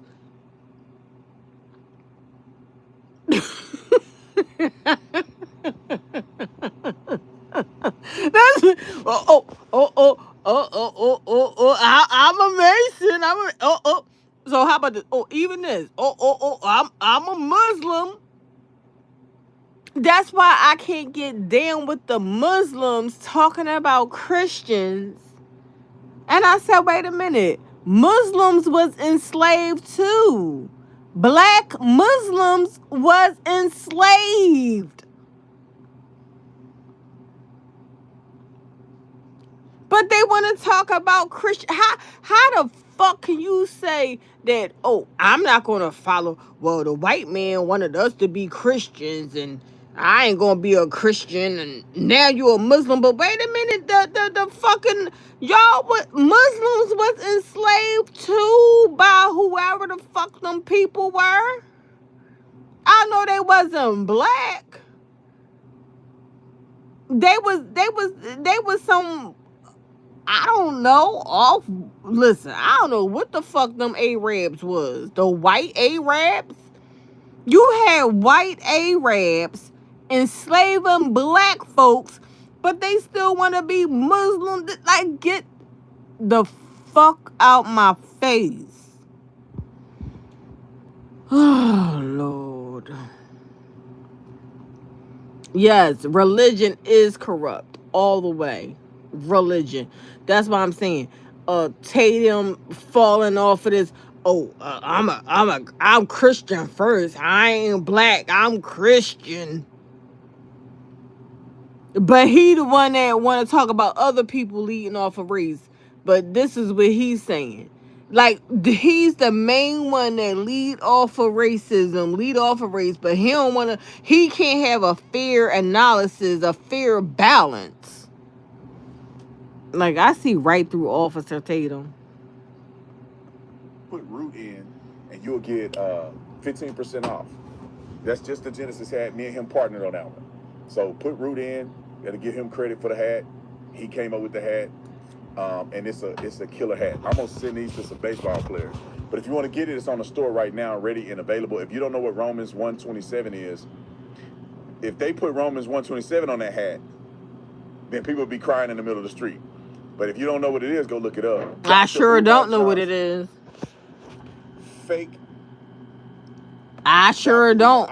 I sure don't know what Romans 1:27 is. I sure don't. And really don't care what the fuck it mean, because I ain't buying it, bitch. Listen, I don't care what it fucking mean, Tatum, because I ain't fucking buying it, bitch. An honorary fake doctorate from Omar Johnson University or something. Because ain't no way in the world he's smart. He the biggest con artist in black people history. It's that fake black dude, what's his name? Sean King. That white dude, Sean King, that fake like he black. It's Benjamin Crump. It's the bobblehead. What's his name? Al Sharpton, Mr. Bobblehead. And these other losers that have destroyed the black community because they tricking y'all in order to get money from you. Listen to what Umar Johnson said and tell me he ain't stupid. Roll Do it. you think that the 35 years... I ain't gonna hold you.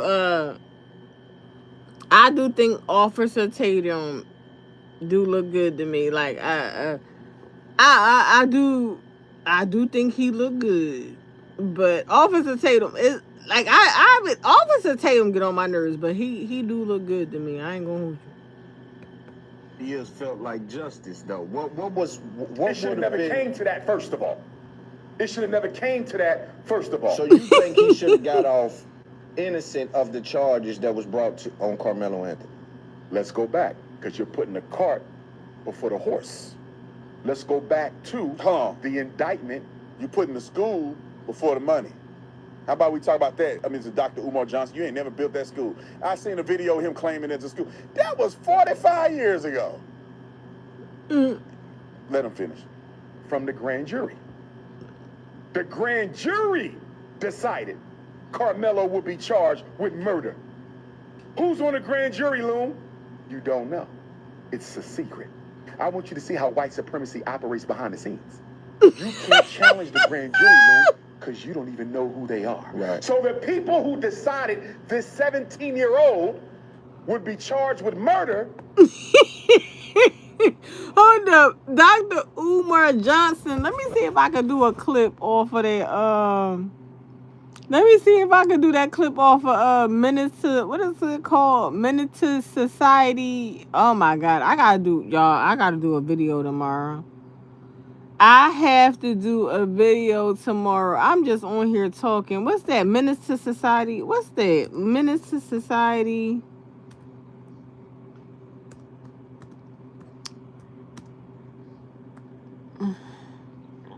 When the no, don't be drinking your juice in the hood. Hold on. Menace to society while drinking your juice in the hood. Prison scene. Oh no, this was something else. Oh, when he was like 1, 2, 3 fish. This fish, that fish. Hold on. Oh my God, I can't find it. Menace to society scene of Muslim man cooking bacon. I don't know if I can find it. Hold up. It was a comedy skit. Hold on.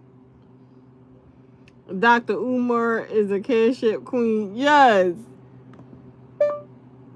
Don't be a menace to society while drinking your juice in the hood. Bacon scene. Oh, is this it? No, that's him baking a cake. No. What was that joint where... No, what was that joint where he was, the dude was making bacon? He was like... 1, 2, 3 fish. 3 fish, 4 fish. 5 fish, 6 fish. Oh my God. I don't think I'm gonna find it, y'all. Oh, here it is. I hate that black ass Wesley Snipes. I hate this. This is funny as hell. We got arrested for being black on a Friday night. We got arrested being black on a Friday night. It was a misdemeanor, so I thought we'd be out right away.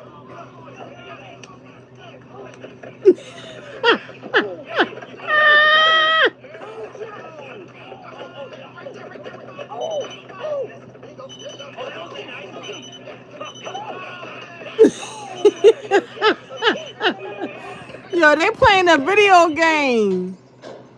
Yo, they playing a video game of the cops beating Rodney King. It's called Jailhouse Blues. This is funny as hell, y'all. Alright, get in there. Now he in the jail with a Muslim man cooking bacon.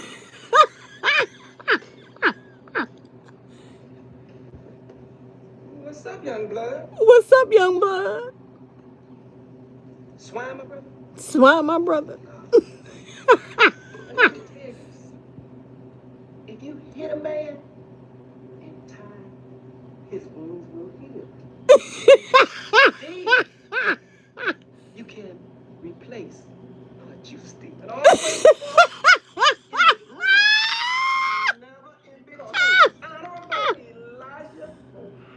Ali looks like a butterfly and sting like a bee. Maybe he never want to do time in the joint again. What happened? Oh no, I gotta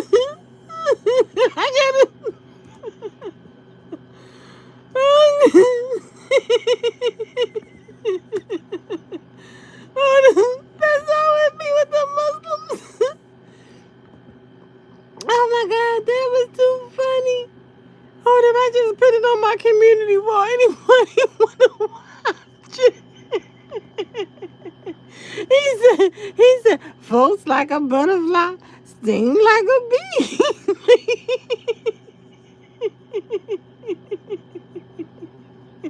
Oh no. Are complete secrets, and you and I both know they all white. Are you with me? So first, deal with the grand jury. Him being charged with murder was a crime in and of itself. So what do you say about the Let me event? give you one more. Hold on. In Texas, if you're 17, you're automatically tried as an adult. Grand jury had no control over that. Are you with me? Yes. Okay, well, that's in Texas. That's in Texas. Motherfuckers be saying, do not hate fat T. Motherfuckers be saying, listen, stay out of Texas, black people. If Texas don't play that shit and all of that.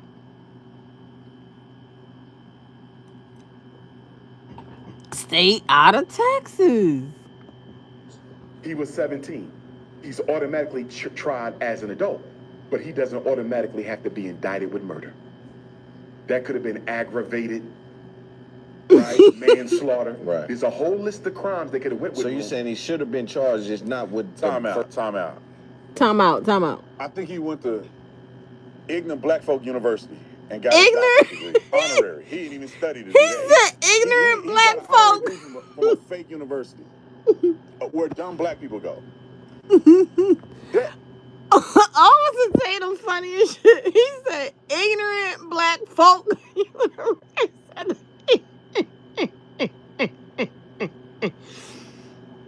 I swear he make me sick with his sexy ass. He talking about some ignorant black folk university. Oh God. What do you mean? They had a choice. The grand jury don't try to find charges for you. They have a probable cause statement from law enforcement to the prosecution, and they present it to the grand jury. They're presenting murder to the grand jury, and they're giving the elements of a crime that implicates him on murder charges. The grand jury evaluates the evidence and determines, is this prosecutable based on what was explained. They don't just pick charges for you when you just say, Carmelo Anthony got into a fight, and they go, let me see what charge we want to do. Liquor law violation. They don't go like that. Omar Johnson would know that because he's a stew head. Finish it. First degree murder or whatever. Was it first degree? He didn't have to be charged at all. So a white young boy body drops, and you think he should not have been charged. The reason you labeled it a white boy is you're putting it within the context of the racism of American society. Lord, all right, let's get to the other clip that's associated with this lady, and then we'll get back to Umar, fake university doctorate Johnson. You know when I was talking about how stupid he is and all this stuff, this is like his little... I can't be going over this shit while I've been drinking. I can't do this, y'all. I can't do it.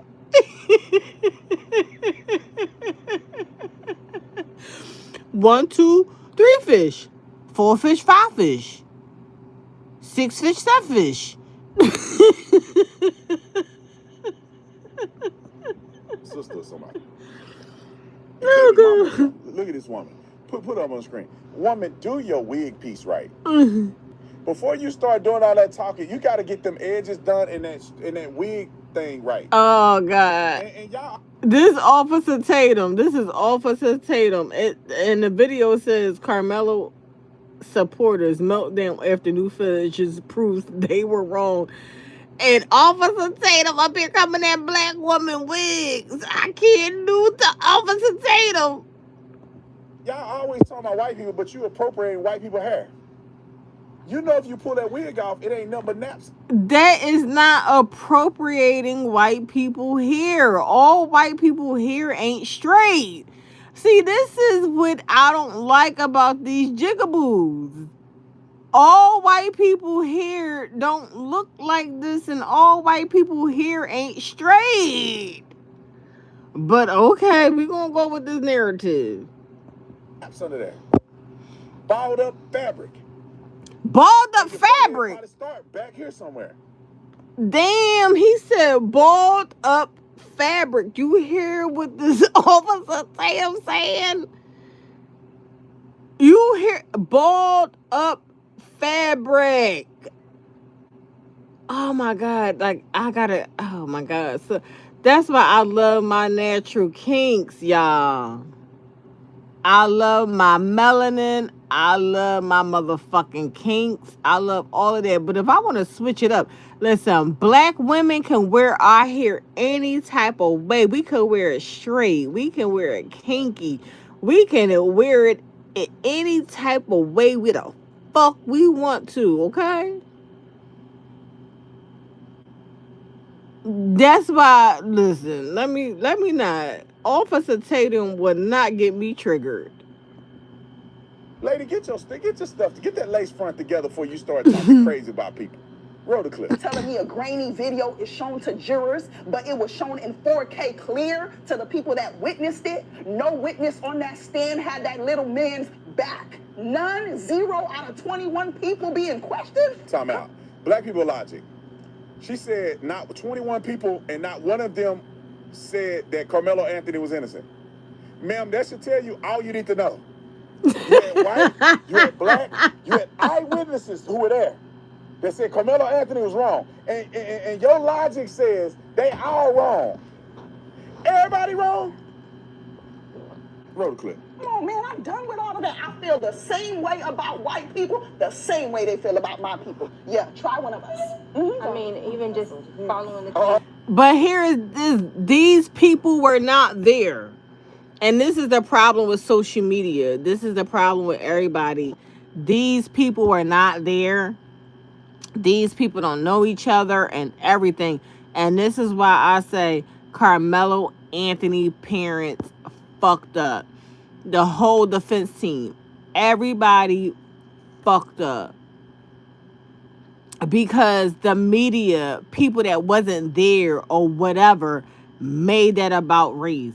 You mean to tell me a child stabbed, unalived another child, and you mean to tell me when the cops got there, they wasn't going to be arrested, arraigned, or whatever, even if they get released at a later time or date? That's protocol. That is protocol. Like, come on now. Like, let's be logic about the situation. Oh, so you talking about murdering somebody? That's what. Roll it. I know I just, we've all been kind of keeping up with it.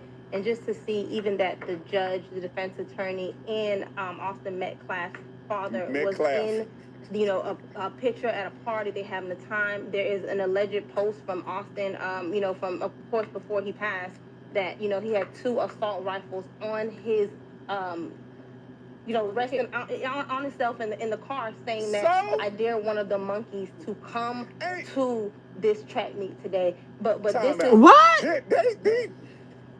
Maybe it's that hair dye in her head, trying to be like white people. Your hair is not blonde, woman, and that dye seeking through and getting your brain messed up. Where you see a video of of Austin Metcalf saying with an AR-15 saying, "I want monkeys to come to the track meet"? Where you get that at? Yeah, I don't know where that happened, saying they want monkeys to come to the track meet and all this stuff. I don't know nothing about that, but I do know that Jeff Metcalf came to a press meeting, wanted to pray with the family after his own fucking son got fucking murdered. He didn't provide no damn experts, hardly pushed back based on original police statements and what they said in the original trial. Exactly. Like, to me, all this racism go out the window. Even though fast forward, Jeff Metcalf was going off after the verdict and saying watermelon felon and all that bullshit. But this is what I'm saying. This man's son was murdered, unalived, murdered. Whether it was whatever you want to believe, whether it was intentional, not intentional, whatever. This man's son died. He came to the family wanting to pray, wanting to heal, wanting to not make this about race, about anything. And them people did that fucking man dirty, kicked him out, and made it about race, made it about everything.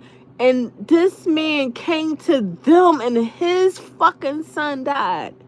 This man came to them wanting to pray, wanting peace, and his fucking son died. That's crazy. You just made that up, sis. Because y'all ain't got no facts on your side. You made it up. You know that boy ain't saying nothing about no monkeys. Because if he felt that way when he saw Carmelo Anthony, he would have put them things on him. He wouldn't have said, "I don't want to fight you at a track." Oh, they said Metcalf was a damn mega racist before Carmelo. I don't believe he wanted to pray. No, that's what he said. He came there for. He didn't have no weapon, anything. Like, I don't care what we can't keep pushing because a white person support mega or whatever they racist. How can we do that when you got so many black people that support Donald Trump?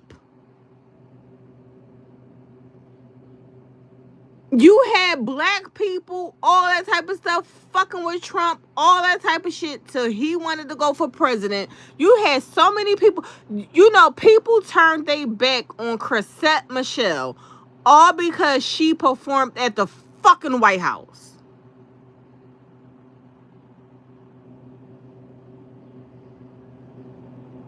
How the fuck will Donald Trump know Chrisette Michele catalog? Like, a lot of black people don't even listen to Chrisette Michele.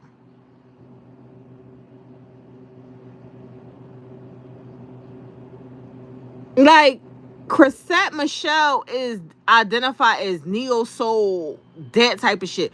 Motherfuckers, like, I know black people, I can be like, oh, I fuck with Chrisette Michele. They don't even know who the fuck Chrisette Michele is. But since Chrisette Michele performed for Donald Trump, motherfuckers wanted to disown her, all types of stuff, fucked up her career. But then it got to some point where some men, they was representing, like Kanye West, he was represent, like I don't get into the politics and all that type of shit. But I do know at one era, it was people that fuck with Donald Trump. Fuck with Donald Trump, period.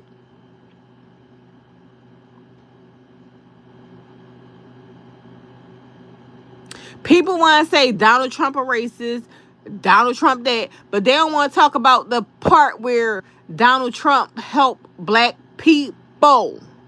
So he racist, but he paid rent for some lady that was black for years. Donald Trump gave money to some black entrepreneur or something or whatever. The man didn't even have to pay Donald Trump back.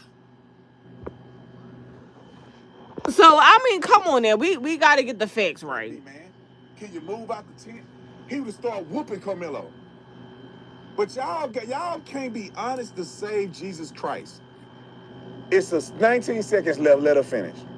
Someone where, Carmelo Anthony was a 3.7 GPA student working 2 jobs. But he's the one that we're supposed to believe is a thug, though. Right. Of course. Because that's how they see us. They want, if everything is good because it's white. And then when it... And I don't think that Carmelo Anthony was a thug either. I'm not going to say he was a thug. He was out there thugging. He was in the street. He was out there. None of that. No. Comes to black. It's angry. It's violent. And stupid. You missed the stupid one. They think stupid and appropriating culture. Because you got a whole head full of weave in there. Your hair don't spiral down like that, and it ain't that long. Y'all got to stop acting like this. This is why people don't respect some of y'all. Carmelo Anthony, the reason that they... Like, first of all, stop talking about black women, they here, when you got white women that wear wigs. Why is it that white Jewish women got to wear wigs? Why is it that white Jewish women cannot wear their own hair and got to wear wigs and got to wear weave? Why is that? Why is it that I see Indian women wearing wigs or weaves? Why is it that I see white women wearing clips and wigs and weaves in their hair?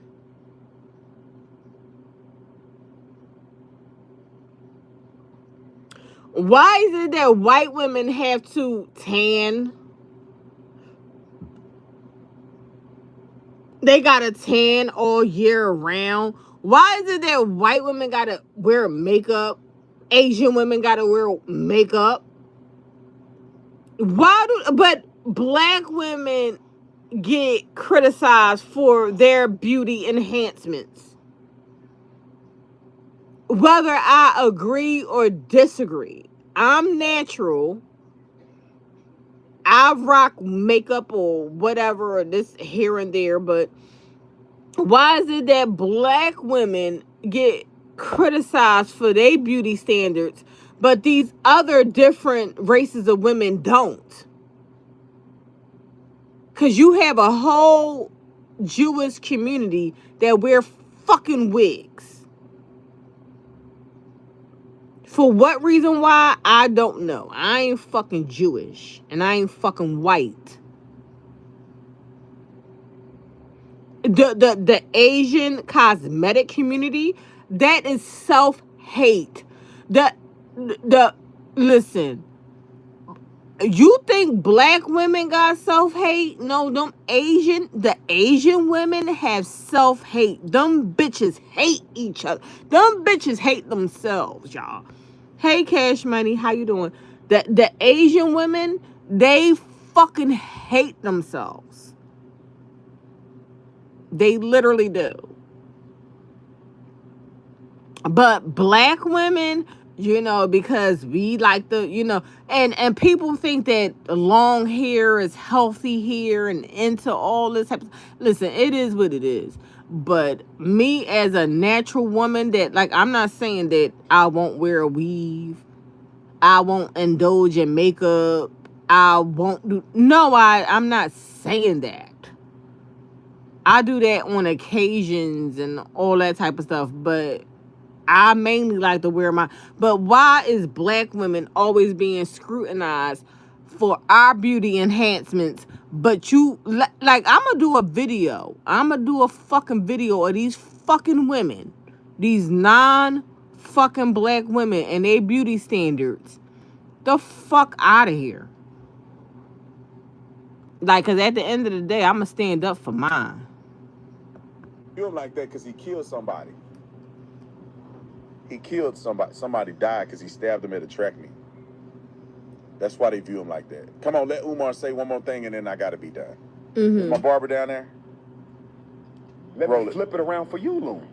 If two 210-pound football players, black football players, walk up to a 135-pound black boy, grab him by the hoodie, put him in a headlock, try to jump him and stomp him out, and that white boy unintentionally stabs him or he falls onto the white boy's knife, which is what we believe happened, okay? Austin fell onto Carmelo's knife trying to attack him because the knife is 3.5 inches. The cut was only 2. Loon, if I'm stabbing you, why am I going halfway with a knife blade that's only 3.5 inches? You fell onto my knife. Regardless, what? Loon, do you really think those 2 black boys who fell on that white boy's knife? Time out, bro. I can't do it. I gotta get my haircut. My barber here. And Umar makes it worse with these statements. And if anybody run with this narrative, that's what make you look stupid, because you got fucking Umar Johnson up here running his fucking mouth and people that just want to have views. It's not about Carmelo. It's not about Austin Metcalf. It's about these people speaking their mouth, having a mouthpiece, and getting views. That's what it's about. They don't give, like, Umar Johnson don't give a fuck about Carmelo or the Metcalf situation. He don't give a fuck. Fell on a knife. Hey, Tell Jane. There ain't no human being on planet Earth out of 21 witnesses said that he fell on a knife. Carmelo Anthony's defense isn't arguing that he fell on a knife. Nobody's saying that these black people cannot take accountability for nothing. Now the boy done fell on somebody's knife. He comes up with another scenario. I'll make it quick for you because I got to get out. He says Casey, what's the kid named? Casey Allison. Casey Allison. Who the fuck is Casey Allison? And sentenced to 10 years in prison in Texas. Oh, the white boy. He got into an altercation at a school where he stabbed another student. Let me put this in perspective for you because you know that I ain't got time. Casey Allison is in a restroom. A Hispanic kid wanted to fight him. The Hispanic kid is known for fighting and all kind of stuff, so he goes in the restroom, had his buddy record it, because they about to get down with the hands. This is considered mutual combat at this point. Nobody's bullying nobody doing anything. They line up in the restaurant, they say, let's get it. The Hispanic kid punched. Well, hold up. How is mutual? Wait a minute. How is this mutual combat if the Spanish guy is known for fighting, known for recording, and then he approached this white guy? How is that mutual? Nigga, that ain't like, if I'm in the bathroom minding my motherfucking business, somebody approach me wanting to fight, and they record. This ain't mutual combat. The fuck you talking about? I'm defending myself. I didn't agree with that. Mutual combat is you agreeing, not agreeing. Like, what? Punches him first. Bow. But then the white kid, Casey, takes a knife and fights him and hit him with a knife. They're mutually fighting. Other people start fighting in the back. So wait a minute. You mean to tell me to hit like, because I never really followed this. I'm just going off of what Tatum saying. So you mean to tell me the Spanish guy is a fighter, when he do fight, he records. He go into the bathroom. He know the white guy is in the bathroom. He go in the bathroom, and we know how them bathroom goes. I remember I was in high school. And I remember how them bathroom fights goes.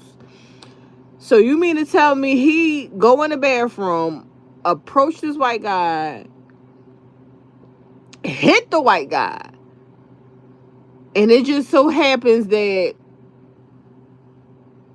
the Hispanic guy didn't make it.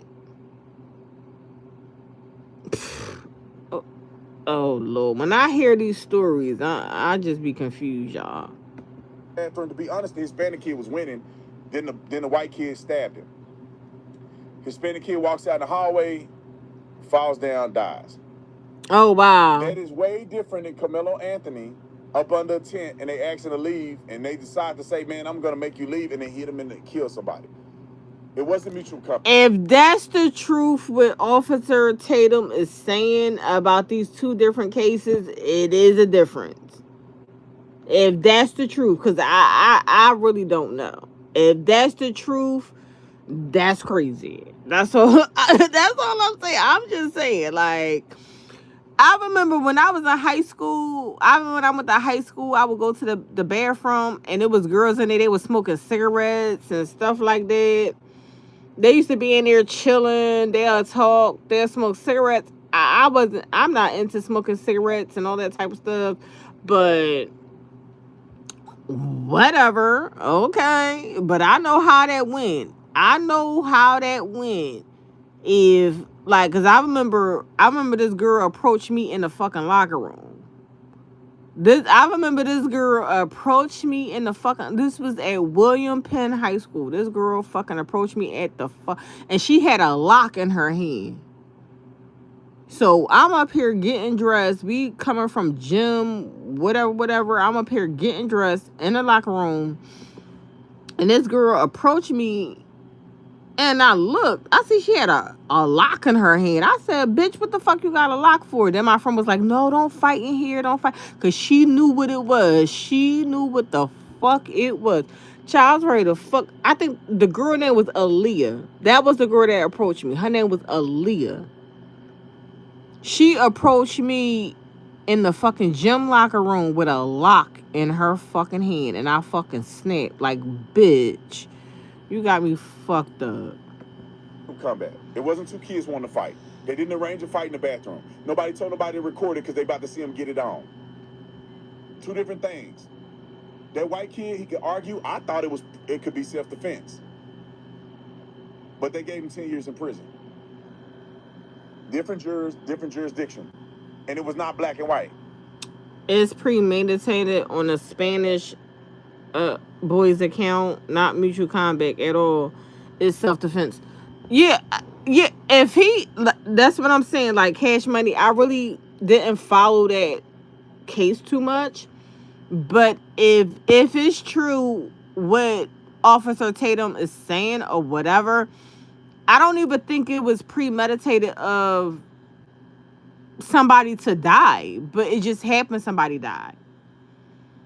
If he followed that boy in the bathroom with cameras, wanting to fight or whatever, see, the Spanish boy, he up here thinking they gonna fight because he's a fighter. So the Spanish boy is a fighter.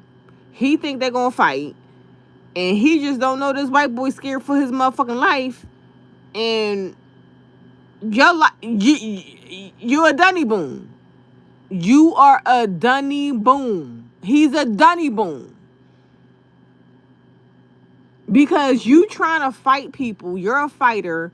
You trying to film people, fight people, thinking that you're gonna beat somebody up and all this type of stuff, and you just got yourself out of here permanently. You're a dunny boom. That's why sometimes it's not good to be a bully. It's not good to be a fucking bully. If that's true, what happened? Right. The witnesses said that the Casey didn't even want to fight. Damn, they said the bull didn't even want to fight. Negroids. Now, if that's true, they said the white bull didn't even want to fight. I remember I had a situation like this. This type of stuff sometimes is a little triggering for me because I did get bullied in school. I got bullied in school. Bitches fuck with me, all types of stuff. I remember this girl wanted to fight me. I did not want to fight her. This bitch was crazy as shit. I did not want to fight this girl. I was like, I do not want to fight you. She wanted to fight me. And she was like, so what happened was, this what happened was she was waiting for me outside of school. I was scared to go outside. I'm like, damn, I don't even want to go outside. It just so happens that I think my cousin wasn't there. It was people that wasn't there. I was like, damn, I got to go outside regardless. So I go outside the school. Her name was Tony. I remember her name was Tony. And she was like, oh, I don't know what the fuck she wanted to fight me for. I really don't fucking remember because this was years ago. So she wanted to fight me or whatever. And I was like, I don't want to fight, whatever. I was trying to back up. I really did not want to fight this girl. She was like, I got plenty enough time to fight. I got this. I got that. She just kept talking. So I just went and hit this bitch. I just wailed on her. Like, I fucking wailed on this motherfucking bitch. So, I fucking wailed on her. Like, but I was scared. I was literally scared for my fucking life. Now, I'm just saying, like, what if I had a weapon? And what if I had, like, a knife? What if I had a bat or whatever? And I fucking wailed on her, but I didn't. Like, I'm just saying, like, I was scared for my fucking life. I did not want to fight this girl. This girl was always fighting. This girl was known for fighting. Everybody was scared of this girl. Whatever. I don't even know what happened, y'all. All I know is I wailed on her. They broke the fight up. They was like, oh, you beat her up. Like, look, I don't even remember, y'all. I do not even remember the fight. Cash Money said, might as well get the party started. Listen, I tell you, I don't even know what happened. All I know, I just wailed on this girl. And they said, and there is another case last year in Texas, and I guess the YT, I think it's a white person, got 10 years probation. Epilepsy 5'6", 130 versus 225. White boy, no one can choose another person reaction. Self-preservation. A race don't matter. Fuck around, find out. I mean, I get it. I get it. But this is what I was saying. Like, so this is the thing with the Carmelo case. I think he got the years he got because how the family handled the situation. That's my story, and I'm sticking to it. That's my story. I'm sticking to it, y'all. That's what I think he got. Hey, Vanessa, how are you? Hey, that's my story. I'm sticking to it, y'all. But y'all, I'm gonna get off of here. I'm gonna go live in the morning. I'm going StreamYard. I got at least 5 hours on StreamYard. That's free.